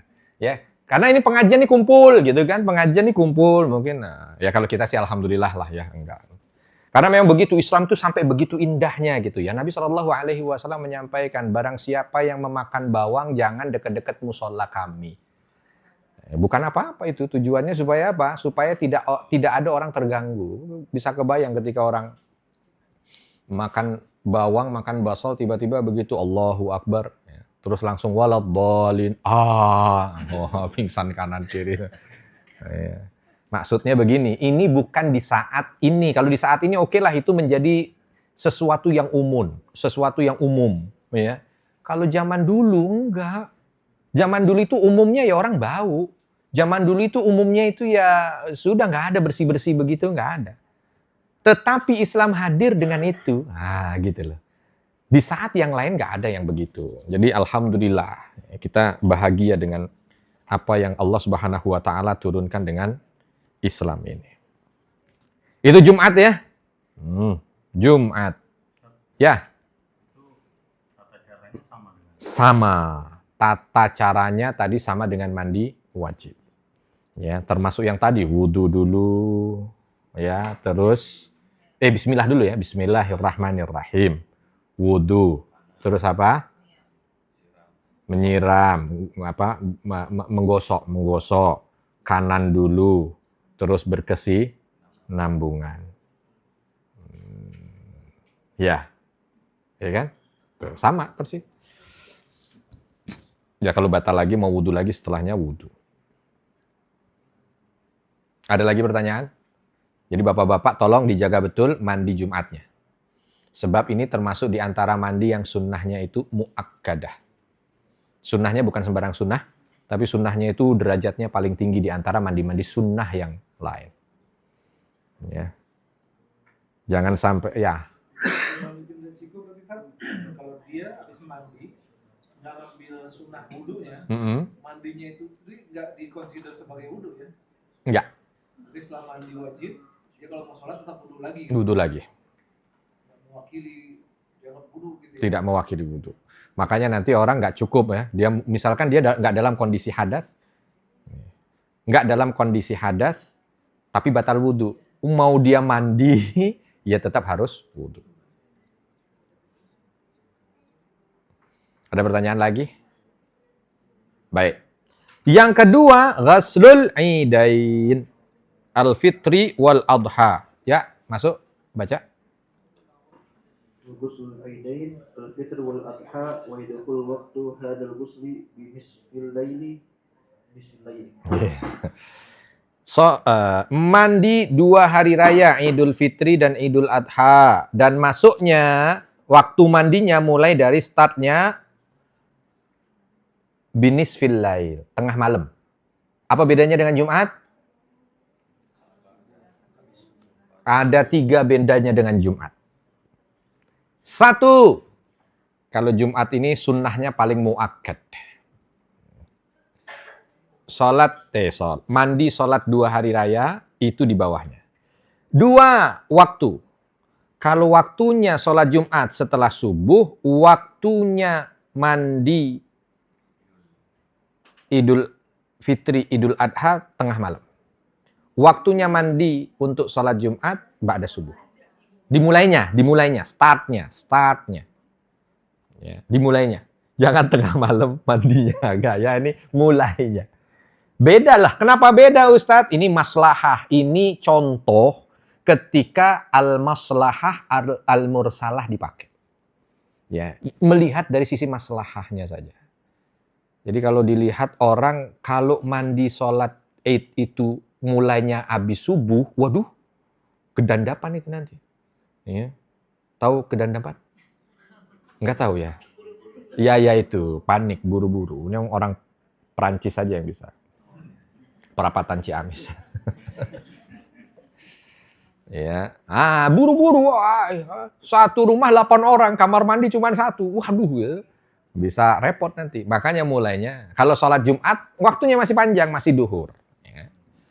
Makanya maslahat. Walaupun memang nanti dihitungnya masuk hari itu kan masuk hari kalau untuk hitungan ibadah itu ba'da subuh. Ya, setelah subuh. Makanya nanti orang bukan sembarangan ketika nanti walaupun nanti dibahasnya di sholat Jumat ya. Contoh misalkan siapa sih orang yang dianggap musafir ketika sholat Jumat? Yang dianggap musafir ketika sholat Jumat yang dia itu musafirnya startnya sebelum subuh. Kalau dia itu startnya jam 7 pagi ke Bandung, nggak boleh alasan saya musafir, jadi saya nggak sholat Jumat. Nggak boleh. Dia tetap wajib sholat Jumat, sebab dia startnya setelah subuh. Gitu. Sudah begitu Bapak Ibu? Nah, pokoknya kadang-kadang yang keluar kotanya jam 11 gitu loh. Ya, baru sampai 5.7, santai kita udah musafir, jadi nggak salah. Beda. Namanya aja sholat Jumat, bukan sholat duhur. Kalau sholat duhur, iya masuk waktu duhur, sebelum duhur kita sudah safar. Tapi kalau namanya sholat Jumat, ini dinisbahkan pada hari-hari Jumat. Kalau untuk urusan ibadah, biasanya mulainya dari subuh. Jadi harus disebut musafir kalau dia keluar sebelum subuh. Makanya yang kalau dia musafir dan kemungkinan tidak mau sholat Jumat, keluarlah sebelum subuh. Walaupun mungkin pesawatnya jam 3 sore, keluarlah sebelum subuh. Kalau dia tetap kena kewajiban Jumat. Wis, kenapa kok banyak tanyanya sekarang dari sini ya, bukan dari... Iya. Kalau kita nih, dari rumah udah niat musafir kan? Niat musafir. Ya. Tapi kita baru sampai bandara. Mm-mm. Udah bisa kosong nggak? Padahal jarak bandara mungkin kurang dari 15 kilo lah dari rumah misalnya. Di bandara, itu kita sudah bisa jamak kosong. Baik, kita akan masuk di salat qashar dan jamak. Insya Allah 25 pertemuan lagi. Jangan besok kita sholat dulu. Ya enggak. WA pribadi aja, pribadi. Saya sengaja tidak melebar kalau di tempat umum, khusus di sini dulu fokus. Tapi kalau ada yang pertanyaan begitu, sebab besok mau WA pribadi. Iya, santai. Iya, sambil ngopi. Tapi jangan di sini, takutnya nanti ini sholat jamak qashar, habis itu tanya lagi, sholat yang lain lagi, tanya lagi. Hai, kok jadi larinya kemana-mana? Bab utama lupa, gitu ya. Aman, itu nanti jawabannya simple. Tapi kita ke sini dulu. Oh, ya. Iya. Itu ya. Jadi perbedaannya yang kedua tadi ya, kalau sholat Jumat itu start mandi sesudah subuh, kalau sholat Id start mandi nisful lail, tengah malam. Yang ketiga, kalau sholat Jumat itu yang disunnahkan mandi yang mau Jumatan, yang enggak Jumatan, yang enggak disunnahkan. Tapi kalau Idul Fitri disunnahkan kepada semua orang muslim. Mau haid, mau nifas, mau apa, muslim mandi. Jadi ada kalanya kita mandi sunnah di saat kita dalam kondisi tidak suci. Ini mandi untuk harinya. Untuk Mandi untuk sholatnya. tadi mandi untuk sholatnya. Ini mandi untuk harinya. Ya, jadi tetap mandi. Makanya nanti dalam sholat Id itu di saat sholat di lapangan yang disunahkan apa? Semua datang walaupun mungkin dalam kondisi yang wanita tidak sholat untuk menyemarakkan. Nah, jadi ini mandi untuk harinya. Ini kalau nggak belajar di Madarif mungkin nggak tahu bedanya antara mandi sunnah Jumat dan mandi sunnah sholat Id. Coba sekarang kita tanya Pak Wiro, kita cek Pak Wiro. Dia ketawanya puas banget lagi kayaknya Pak Indra. Coba, apa perbedaan? 3 perbedaan sholat Jumat dan sholat Id. Jangan sholat Jumat. 3 perbedaan sholat Jumat dan sholat jenazah. Agak belum. Agak. 3 perbedaan mandi Jumat dan mandi Aidain. Mandi Jumat itu khusus untuk orang yang mau sholat. Masya Allah. Coba. Itu baru satu. Kalau sholat Id? Sholat Id untuk seluruh umat muslim. Mas, oke. Udah bisa buat kultum itu, udah bisa buat kultum ya. Yang kedua? Yang kedua Waktunya. Kalau mandi Jumat? Mandi Jumat itu setelah Subuh. Kalau mandi sholat Id? dimulainya setelah Tengah malam. Yang ketiga? Mandi sholat Jumat lebih muakkad dibanding dengan mandi sholat Id. Iya, aman dah. Mau tanda tangan saya coba deh di akses. Lalu cepat banget Bang. Mau lumayan nih besok saya nggak penting lagi. Udah selesai. Ya, udah 100 sudah lulus 100 sudah. Pak Wirul, Masya Allah. Yang ketiga, karena kita ada 17 ya. Hah? Oh, di buku ada. Lengkapnya ada di kitab yang panjang keterangannya. Oh iya. Sama kayak Ustaz. Iya. Baik. Ya. Ya. Dia sunnah muakkad di bawah Jumat. Iya. Di bawah Jumat. Ini harusnya yang ketiga sebenarnya bukan istisqa ya, harusnya memandikan memandi ghuslu Kan mayat ada di dalam. ya harusnya nomor 6 ini naik ya. Ghuslu min ghuslil mayyit. Harusnya karena dia yang lebih diutamakan dibanding istisqa. Tapi ya nggak apa-apa, kita ikut lah ya. Yang ketiga al-istisqa,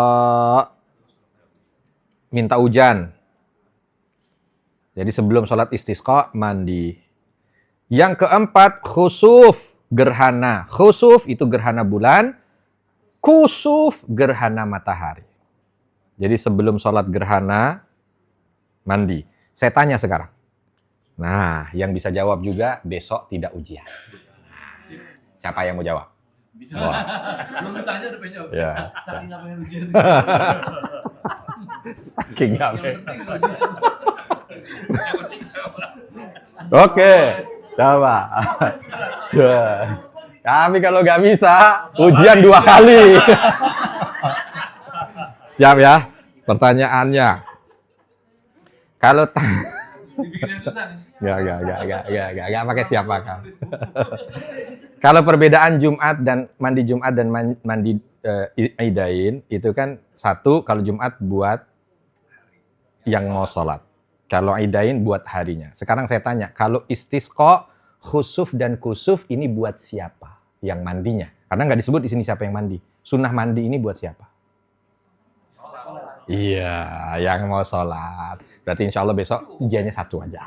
Tidak jadi 2. Yang sholat. Jadi kalau yang nggak sholat, walaupun itu nanti ada gerhana, bukan, tapi untuk sholatnya.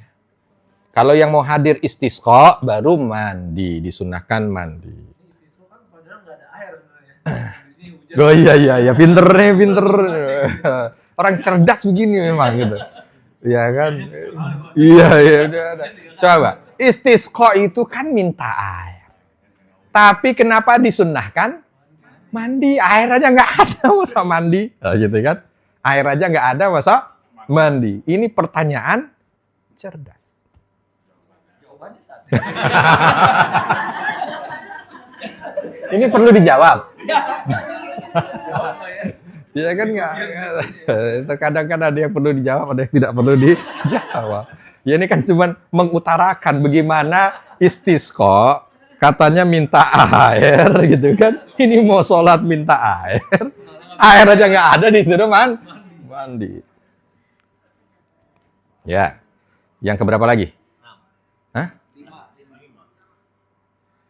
Jumat, Idain, istisqa, gerhana matahari, gerhana bulan, gerhana matahari. Yang keenam, al-ghaslu min ajli ghaslil mayyiti.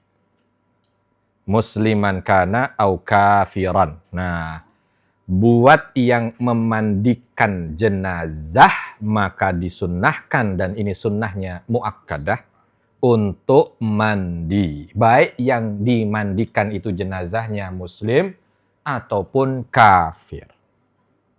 Baik jenazahnya muslim ataupun kafir.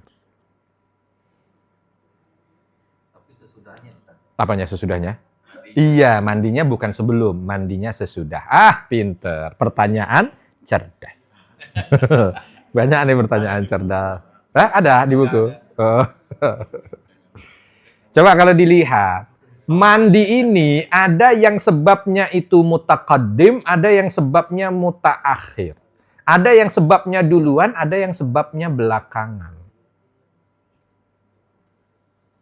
Contoh, kalau mandi-mandi yang wajib itu, yang 6 kita sebut itu di awal, 6 yang menyebabkan orang wajib mandi, itu sebabnya duluan apa sebabnya belakangan? Duluan. Makanya ada dhabit. Dalam fikih itu ada istilah dhabit, ada istilah kaidah. Ada dhabit, ada rumus lah bahasanya begitu. Kalau dhabit itu rumus yang lebih kecil, mungkin hanya dalam satu bab ya atau dalam satu subbab. Tapi kalau kaidah itu lebih umum. Kalau sebabnya itu duluan, maka mandinya wajib. Tapi kalau sebabnya belakangan, maka mandinya sunnah. Jumat. Berarti Jumatan dulu apa mandi dulu? Jumatnya belakangan kan? Nah, ini sunnah. Khusuf, idain. Tapi kalau janabahnya duluan, sebabnya duluan. Haid, nifas sama duluan. Nah, maka dia jadi wajib. Tapi dalam hukum, walaupun itu masuk dalam kategori rumus yang sudah ditentukan, ada yang namanya pengecualian. Di antara yang dikecualikan walaupun sebabnya duluan, itu adalah memandikan jenazah. Ya, karena memandikan jenazah duluan. Setelah memandikan jenazah, baru kita itu disunnahkan mandi. Yang sebabnya duluan lagi apa? Yang berikutnya, yang ke-8. Ghuslul kafir idza aslama. Hah? Ya, 7. Orang masuk Islam. Islam dulu, baru mandi. Jangan sampai salah ya, karena kadang-kadang saya lihat ada orang mau masuk Islam sama orang yang ditanya disuruh mandi dulu. Kamu masuk Islam, mandi dulu. Enggak. Ya. Mandinya harus setelah Islam, harus setelah syahadat. Dia syahadat, asyhadu an la ilaha illallah wa asyhadu anna muhammadar rasulullah, baru mandi. Bukan mandi baru Islam. Kalau dia udah mandi baru syahadat, mandinya tidak sah. Mandi masuk Islam itu apa? Sunnah. Nah, ya. Ini sebabnya duluan. Jadi besok kalau ada yang mau masuk Islam, suruh syahadat dulu ya. Jangan suruh mandi dulu. Illam yujnib fi kufrihi awlam tahidil kafirah wa illa wajabal ghusl ba'dal Islam fil asah. Kecuali kalau habis syahadat dia junub. Habis syahadat dia haid. Maka mandinya tidak jadi sunnah, tapi mandinya jadi wajib. Walaupun itu mandi seolah setelah dia masuk Islam.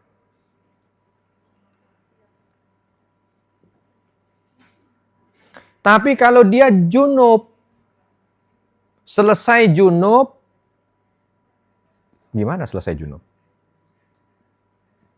Kan kalau Islam mandi. Ini dia junub, lalu dia baru masuk Islam. Kira-kira junubnya bagaimana? Oke, itu ada di buku yang lebih tebal. Atau orang selesai haid, lalu setelah itu dia masuk Islam. Ada yang mengatakan kila yasqutu idza aslama, maka Islamnya itu membuat dia menjadi suci otomatis. Jadi tidak perlu dia, kemarin saya baru selesai junub, saya kemarin baru selesai haid, apakah saya harus mandi wajib? Enggak, sebab Islamnya dia, syahadatnya itu sudah membuat dia itu suci. Ya, membuat dia. Ini Islam secara asli atau Islam yang tidak asli? Bagaimana Islam secara asli? Memang awalnya kafir, baru masuk Islam, atau yang tidak asli itu, maksudnya kafirnya tidak asli karena apa? Murtad.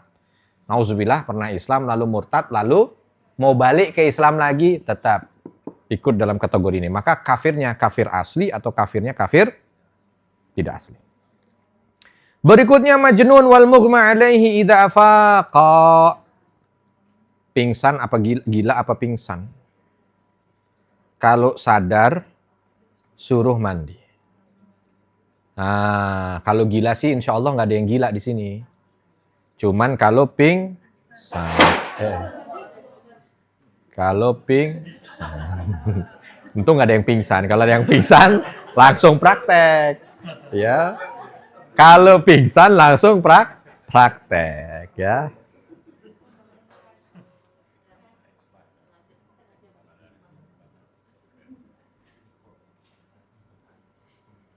Ada orang yang pingsan, nggak hukumnya bukan sunnah mandi, tapi wajib mandi. Gimana? Orang pingsan, begitu bangun, kan harusnya sunnah hukum mandinya. Ini enggak, jadi wajib. Begitu bangun, kamu wajib mandi. Hah? Bukan sunnah? Bukan. Mandi wajib. Gimana? Ya, kalau di saat dia pingsan, dia mengeluarkan mani. Inzal namanya. Maka di saat itu otomatis dia dalam kondisi junub. Yang dihitung junubnya, bukan yang dihitung pingsannya. Ya. Yang dihitung junubnya yang dihitung, bukan yang pingsannya. Dah berikutnya, ini relatif yang di bawahlah sunnahnya itu. Mandi mau ihram, mandi mau masuk Mekah. Mau masuk Mekah biasanya mandi nggak? Enggak, biasanya sudah kalau umpama ini kalau kita udah mau ihram saja kan. Nah, tuh. Ya, jadi mandi mau ihram, mandi masuk Mekah, mandi wukuf. Ada yang waktu wukuf mandi? Mau wukuf mandi. Ya kalau yang lupa besok haji lagi.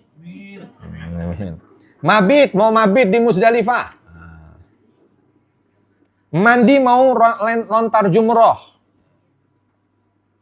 Mandi mau tawaf.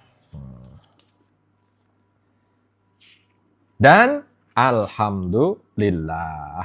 Besok kita masuk di bab yang baru. Bab mashul khuf. Ada pertanyaan? Selesai ya bab mandi? Masya Allah. Besok bab mashul khuf. Tayamum. Nah, kita menyelesaikan tayamum. Habis tayamum, masuk masalah jenis-jenis najasah. Alhamdulillah. Kalau tidak ada pertanyaan, saya cukupkan. Mungkin Mr. Ali, Abu Hasan, ada yang mau disampaikan mungkin? 1-2 kepada jamaah, silakan. Minal muassasat atau kef. Fadal, fadal. Bil Indonesia atau apa? Bil Arabiyah? Tayyib, lo bil Arabiyah? Mina santri? Hah? Oh ya, ada yang mau tanya.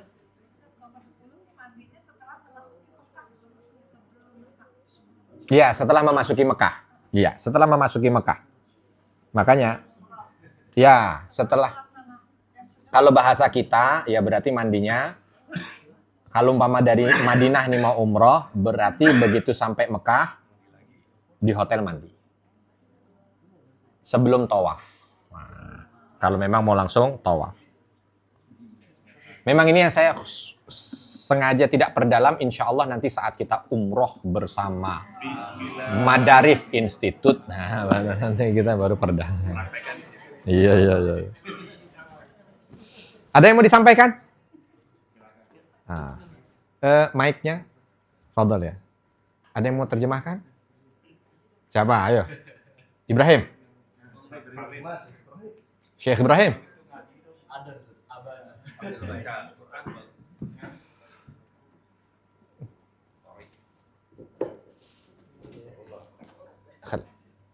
Assalamualaikum warahmatullahi wabarakatuh. Waalaikumsalam warahmatullahi wabarakatuh.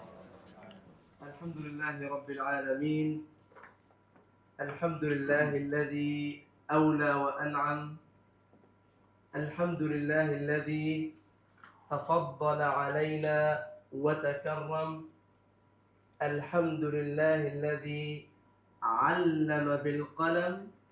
'allama al insana ma lam ya'lam. Beliau mengucapkan puji syukur kepada Allah Subhanahu wa taala dan juga mensyukuri terhadap apa yang telah diberikan kesempatan untuk bisa berdiri di depan sini. Tsumma salatu wassalamu ala khairi muallim. Tsumma salatu wassalamu ala khairi muallimin وقائد ومجاهد محمدا صلى الله عليه وسلم. Allahumma shalli wa sallam alaih.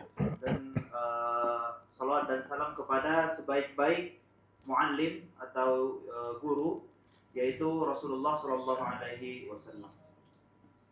من فضائل الله علينا الكثيرة، منها وجود العلماء بيننا، فالعلماء هم ورثة الأنبياء. Insya Allah. العلماء هم ورثة الأنبياء، وبمثل الشيخ عارفين Ya Rab. نفتخر Hai Ustaz ونسعد أن Saghir. نكون حاضرين في مثل مجالس هذا العلم الشرعي النافع الذي نسأل الله سبحانه وتعالى أن يفقهنا جميعا في دينه. Salah satu kenikmatan besar dari Allah Subhanahu wa taala yang telah dilimpahkan kepada kita, salah satunya itu adalah adanya para ulama, para alim, orang-orang berilmu yang hidup di antara kita. Dan salah satu nikmat itu kita bisa berkumpul di sini, dan salah satu orang itu adalah Al-Ustadz Arifin yang telah menyampaikan kepada kita ilmunya. Maka ini adalah sebuah kenikmatan besar dari Allah Subhanahu wa taala. طبعا نضبطكم على هذه النعمة وعلى هذا المجلس العلمي الشرعي الدوري والمستمر، والذي تتدارسون به أحكام الله عز وجل وفقهه كفقه الطهارة والعبادة. ولكن يا كرام، لهذا المجلس فضل عظيم، فالرسول صلى الله عليه وسلم على لسان ربه: إذا رأيتم رياض الجنة فارتعوا. إذا رأيتم رياض الجنة فارتعوا. قيل: وما رياض الجنة يا رسول الله؟ قال: حلق الذكر ومجالس العلم. حلق الذكر ومجالس العلم، فهذا فضل عظيم، كأننا نعيش في روضة من رياض جنات النعيم. نسأل الله العلي العظيم الذي جمعنا جميعا في هذا المقام على طاعته أن يجمعنا في المسجد الأقصى Amin. محررا Amin. مهللين مكبرين. Amin. Amin ya Rab. ثم بعد ذلك على حوض النبي محمدا مجتمعين Allahumma shalli wa sallam متآخين. alaih. Amin. اللهم آمين. Amin. Ya, beliau juga menyampaikan bahwasanya selain nikmat yang kita dapatkan, bagaimana kita bisa duduk di majelis ilmu ini, kita bisa belajar secara berketerusan ilmu yang diajarkan oleh Al-Ustadz Arifin. Rasulullah juga menyampaikan di dalam sebuah hadis, إذا رأيتم رياض الجنة فارتعوا. apabila engkau melihat taman surga, maka berbahagialah. Datanglah. Maka datanglah kepadanya. قيل: وما رياض الجنة يا رسول Maka الله؟ para sahabat bertanya kepada Rasulullah, apa itu taman-taman surga wahai Rasulullah? قال: حلق الذكر ومجالس العلم. Maka Rasulullah mengatakan ada taman surga itu adalah halakoh-halakoh ilmu dan majlis-majlis yang di sana disebutkan atau dibacakan nama-nama Allah Subhanahu wa taala, termasuk majlis ilmu yang sedang kita jalankan pada saat sekarang ini. Maka berbahagialah kita adalah orang-orang yang sedang berada di dalam majlis ilmu tersebut. نجلس جميعا بين يدي شيخنا الحبيب شيخ عارفين، ولكن أيضا أنتم أفاضل وكرام، وعندكم من العلم ما تنفعون به مجتمعكم وأهليكم. ولكن الرسول صلى الله عليه وسلم يخبرنا بخبر عظيم: هم القوم لا يشقى بهم جليسهم. هم القوم لا يشقى بهم جليسهم. حتى لو كنت تعرف هذا العلم الذي نتدارسه، فالنبي صلى الله عليه وسلم بشرنا ببشرى في نهاية وختام هذا المجلس يقال لنا قوموا مغفورا لكم Masya Allah. قد بدلت سيئاتكم Al-Hasan. إلى حسنات. Dan beliau tadi juga menyebutkan bahwasanya dengan kita duduk di majelis ini, semoga Allah juga nanti mudahkan kita untuk bisa duduk nanti melaksanakan sholat dan melaksanakan majlis di Masjidil Aqsa. Amin ya rabbal alamin. Amin, amin, amin. Kemudian beliau juga mengatakan bahwasanya fadilah yang Allah berikan kepada orang-orang yang duduk di majelis ilmu. Insya Allah ketika kita telah mempelajari ilmu dan mendapatkan banyak manfaat dari ilmu, tidak itu saja yang akan kita dapatkan. Akan tetapi duduk kita di majelis ilmu ini dapat menggugurkan dan menjatuhkan dosa-dosa kita ketika kita berada di sini dan meninggalkan tempat ini. لكن يا كرام زكاة العلم بذله، زكاة العلم بذله، فهذا شيخنا يجتهد معنا ويعطي من علمه النافع في هذا المجلس، ولكن هذا العلم وهذه الأمانة تخرج من عنق شيخنا إلى أعناقنا جميعا، فنحن مؤتمنون على هذا العلم فهما وتطبيقا وتعليما، فهما وتطبيقا عمليا وتعليما لذرياتنا وأولادنا وأهلينا وأصدقائنا أجمعين. Dan Syekh juga mengatakan bahwasanya zakatul ilmi badluhu. Zakat dari ilmu itu adalah mengajarkannya. Maka Ustadz Arifin di sini sudah melaksanakan zakat dari ilmu tersebut, yaitu mengajarkan kepada kita semua ilmu yang telah beliau pelajari selama ini. Maka sekarang kewajiban itu pindah kepada kita semua. Apa yang telah kita pelajari dari Ustadz Arifin itu adalah sebuah kewajiban bagi kita untuk menyampaikannya kepada orang lain. Dan juga yang harus kita lakukan adalah memahaminya, fahman kata Syekh, wa tatbiqan, dan mempraktekkannya. Jadi kita tidak hanya saja memahami, akan tetapi kita juga harus mempraktekkan ilmu tersebut dan juga ta'liman, dan juga kita harus mengajarkannya kepada orang lain. طبعا هذا الكتاب فتح القريب المجيب، فتح القريب المجيب للشيخ أبي القاسم الغزي. الغزي وأيضا يعني الغازي والغازي يا رب. الغازي والغزي. وهذا يأخذنا إلى باب من أبواب هذا الكتاب وهو باب الجهاد. باب الجهاد هو ضمن هذا الكتاب، ربما يأتي في الأيام القادمة بعد 10 سنوات يعني. ولكن نعرج بالقليل ونحن نعيش وإياكم مع ذروة سلام الإسلام والذي يقوم عليه إخوانكم في فلسطين وقطاع غزة. فقه الجهاد فقه كبير، ولكن لا يستطيع المرء أن يجاهد إلا بعد أن يتخرج من مثل هذه المجالس، من مجالس العلم، فلا يستطيع أن يجاهد دون علم، لا يستطيع أن يجاهد دون علم. وهذا هو ديدن إخوانكم في قطاع غزة. ربوا أولادهم وشبابهم رجالهم ونساءهم على موائد القرآن الكريم وحلق الذكر، حتى أعدوا أنفسهم واستعدوا ليكونوا في الصف الأول دفاعا عن كرامة هذه الأمة، دفاعا عن كرامة المسلمين أجمعين.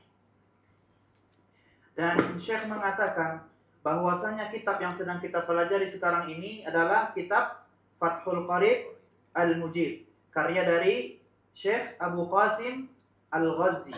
Ibn Qasim. Ibn Qasim Al-Ghazi, ya. Al-Ghazi berasal dari kota Gaza. Ya. Karena beliau juga berasal dari kota Gaza. Jadi kitab ini adalah kitab yang dikarang oleh salah seorang syekh yang berasal dari kota Gaza. Dan di dalam salah satu bab yang ada dalam kitab ini dinamakan dengan bab jihad. Dan insya Allah kita nanti akan sampai ke dalam bab tersebut. Maka ini adalah salah satu bab yang sangat berat sekali yang sekarang sedang dijalankan oleh saudara-saudara kita yang sedang berada di Gaza. Maka inilah dahulu yang dilakukan oleh para orang-orang tua anak-anak di Gaza. Mereka itu mengawali anak-anak mereka dengan cara meletakkannya di majlis-majlis ilmu, di dalam halaqah-halaqah zikir, di dalam majlis-majlis atau halaqah Al-Quran.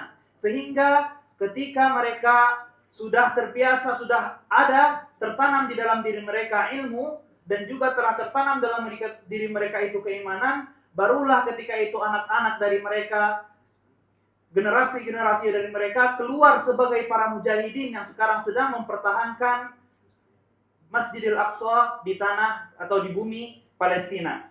Dan sekarang merekalah yang berada di saf terdepan jihad kaum muslimin memerangi orang-orang Yahudi untuk mempertahankan agama Islam di bumi Al-Aqsa. نعم يا كرام، ولكن إذا كان إخوانكم في فلسطين وفي قطاع غزة يدافعون عن شرف المسجد الأقصى المبارك، ويدافعون عن عرض النبي محمد صلى الله عليه وسلم الذي شتم في باحات المسجد الأقصى، ويدافعون عن أطهر كتاب وخير كلام القرآن الكريم الذي مزق وأديس عليه بأقدامهم النجسة في باحات المسجد الأقصى المبارك. إذا كانوا هم يدافعون يبذلون في ذلك أرواحهم وأجسادهم قربانا لله عز وجل، يبذلون أموالهم وحياتهم وكل ما يملكون قربانا لوجه الله سبحانه وتعالى.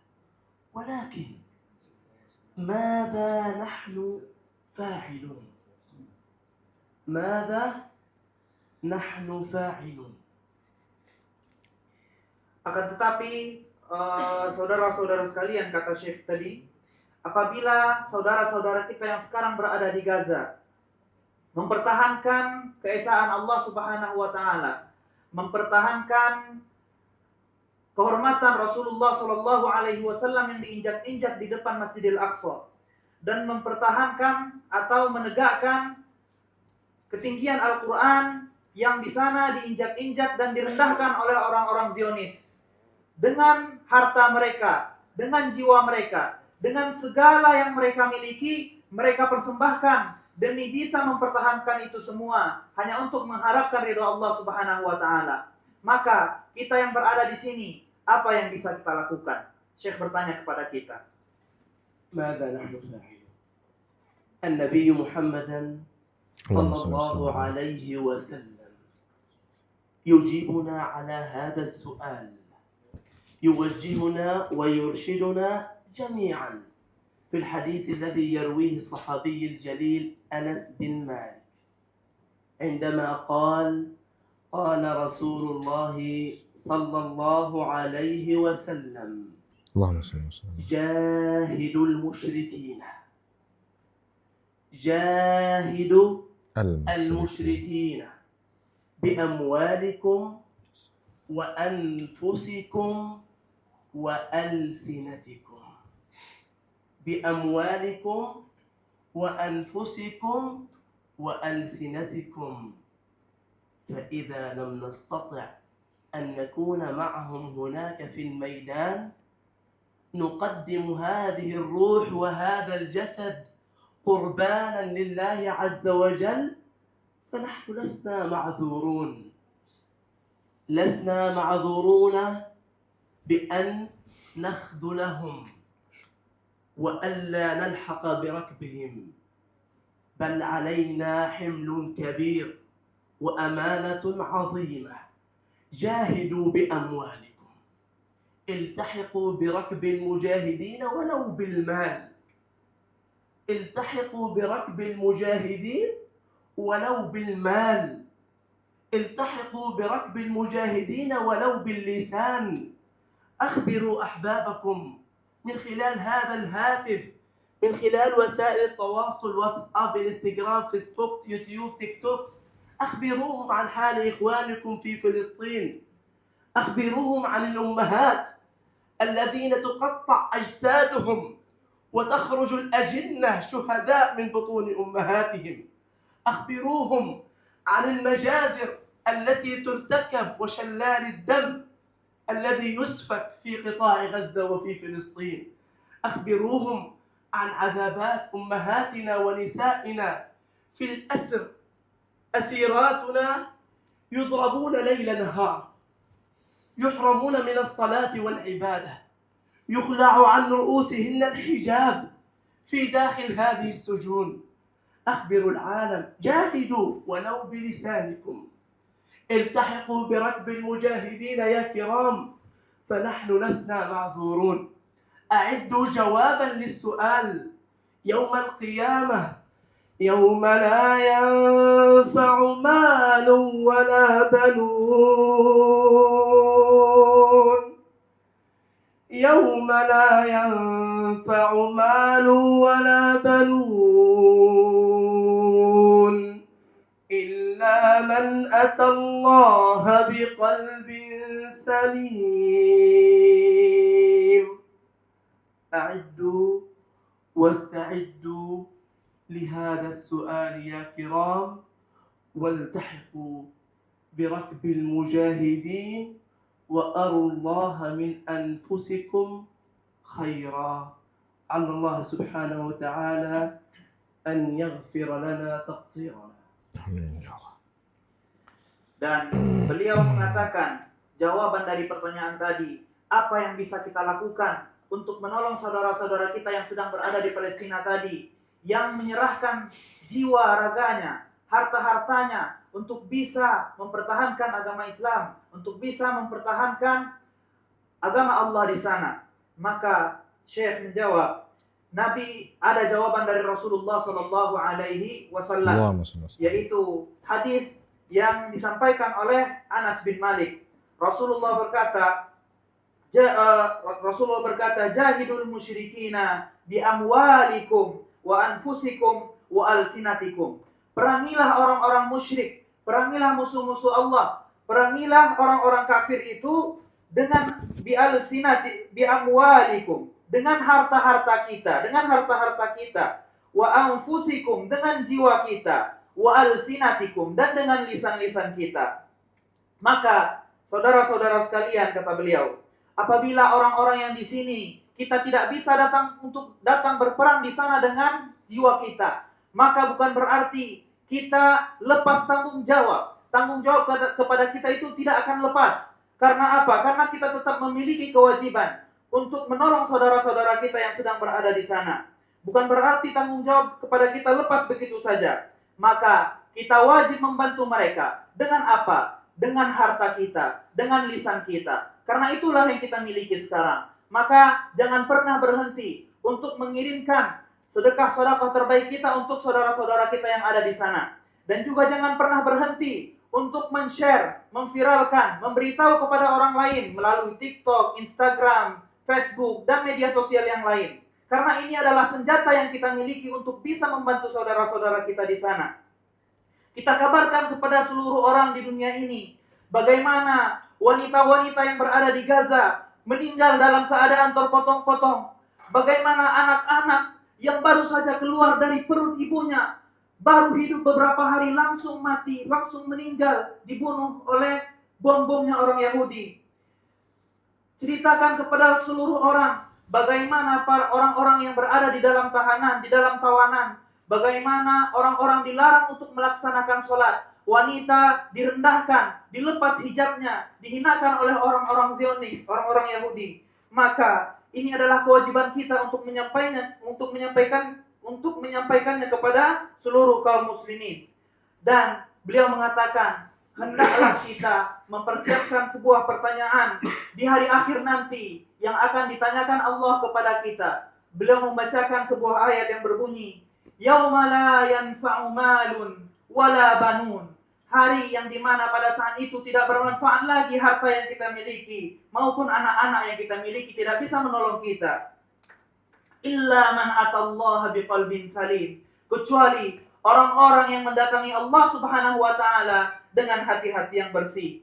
Maka hendaklah kita semua mempersiapkan jawaban untuk pertanyaan ini. نعم يا كرام أعدوا واستعدوا لذلك يا كرام إخوانكم هنا في إندونيسيا وفي مؤسسة طريق الخير نسعى جاهدين بما من الله علينا من أهل الخير أمثالكم وأهل الخير الذين ينصرون إخوانكم المستضعفين هناك في فلسطين وفي قطاع غزة في ظل هذا القتل والدمار والتشريد والنزوح والعذابات للأطفال وللرجال وللنساء.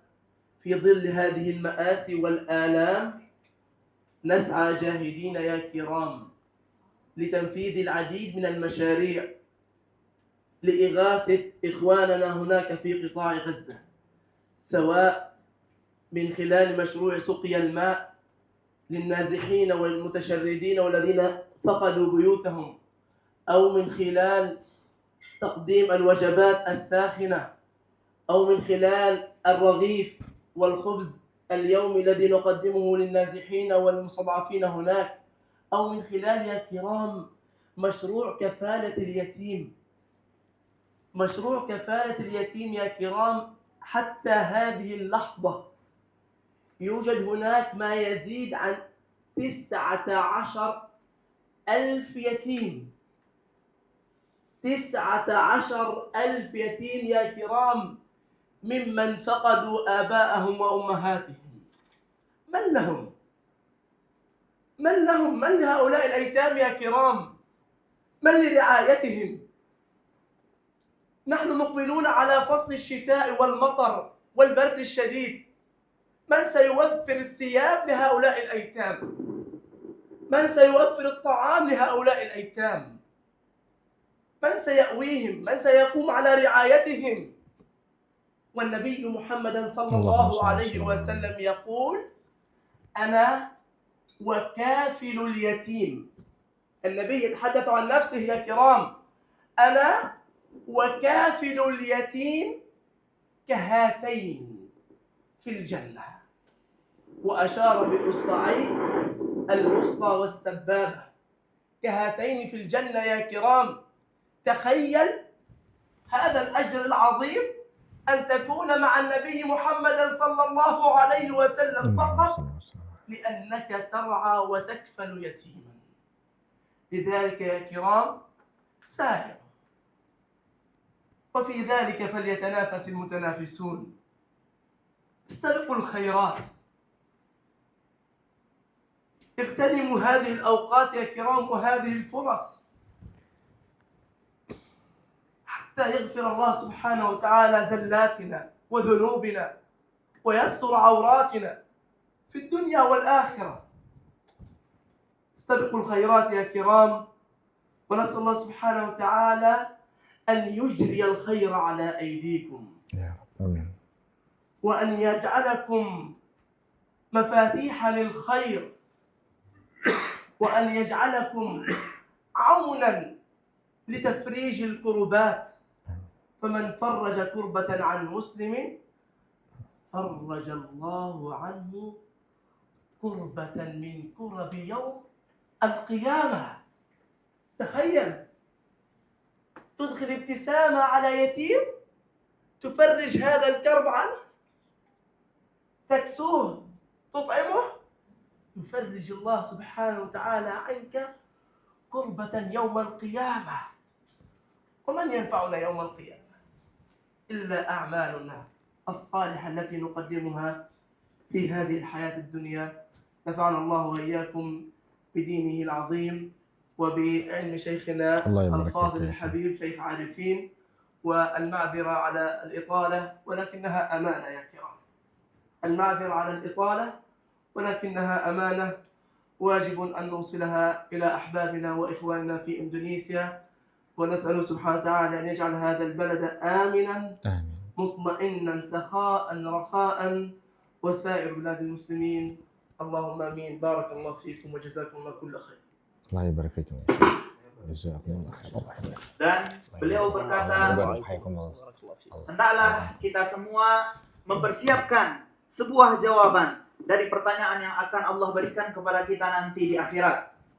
Maka beliau bersama temannya datang ke sini mencoba melakukan yang terbaik yang bisa mereka lakukan untuk membantu saudara-saudara mereka yang sekarang, saudara-saudara kita yang sekarang sedang berjuang di sana.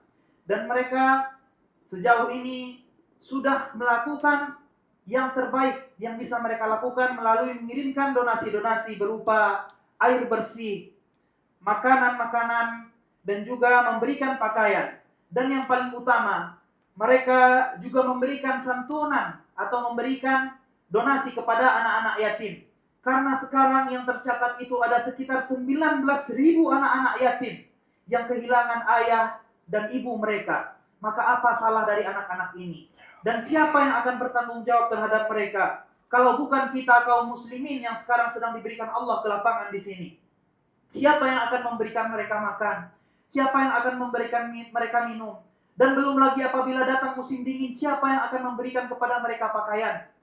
Maka hendaklah kita orang-orang yang Allah berikan kelapangan membantu, memberikan apa yang terbaik yang kita miliki untuk bisa membantu mereka. Rasulullah juga berkata, "Ana wa kafilil yatim kahataini fil jannah." Rasulullah berkata di dalam hadisnya, saya dan orang-orang yang memberikan atau menyantuni anak-anak yatim seperti dua jari ini. Rasulullah memberikan isyarat dengan dua jarinya, yaitu jari telunjuk dan jari tengahnya. Maka Rasulullah saja berkata bahwasanya Rasulullah akan menjadi dekat dengan anak-anak. Rasulullah akan menjadi orang-orang yang menjadi dekat dengan orang-orang yang memberikan donasi atau memberikan santunan kepada anak-anak yatim. Maka ini adalah sebuah kesempatan yang seharusnya kita manfaatkan. Wa bidzalika falyatanafasil mutanafisun, kata Allah Subhanahu wa taala di dalam Al-Qur'an. Maka hendaklah dengan itu hendaklah kita berlomba-lomba dan berusaha untuk bisa mendapatkan kesempatan ini. Dan beliau di akhir berdoa semoga Allah mengampuni dosa-dosa kita dan semoga Allah mencurahkan kebaikan-kebaikan dari tangan-tangan kita ini. Kitalah yang menjadi orang-orang yang bisa membantu saudara-saudara kita di Gaza. Dan juga di dalam sebuah hadis dikatakan oleh Rasulullah SAW, man farraja anil muslimi karbatan farrajallahu anhu kuraban yaumal qiyamah. Barang siapa yang mengangkatkan kesulitan dari seorang muslim, satu buah kesulitan, maka akan Allah angkatkan baginya kesulitan-kesulitan nanti di hari kiamat. Maka apabila kita memberikan manfaat kepada orang di dunia ini, di hari akhir Allah akan memberikan kepada kita kemudahan-kemudahan. Dan beliau juga mengucapkan terima kasih kepada kita semuanya telah memberikan kesempatan beliau untuk bisa berdiri dan menyampaikan sedikit penyampaian beliau, dan juga berterima kasih kepada Ustaz Arifin. Semoga kita semua menjadi orang-orang yang diampuni dosanya oleh Allah Subhanahu wa taala. Dan juga Allah menjadikan negeri kita ini adalah negeri yang dilindungi, negeri yang selalu dalam keadaan aman, negeri yang menjadi baldatun thayyibatun wa rabbun ghafur. Jazakumullah khair. Assalamualaikum warahmatullahi wabarakatuh. Waalaikumsalam warahmatullahi wabarakatuh.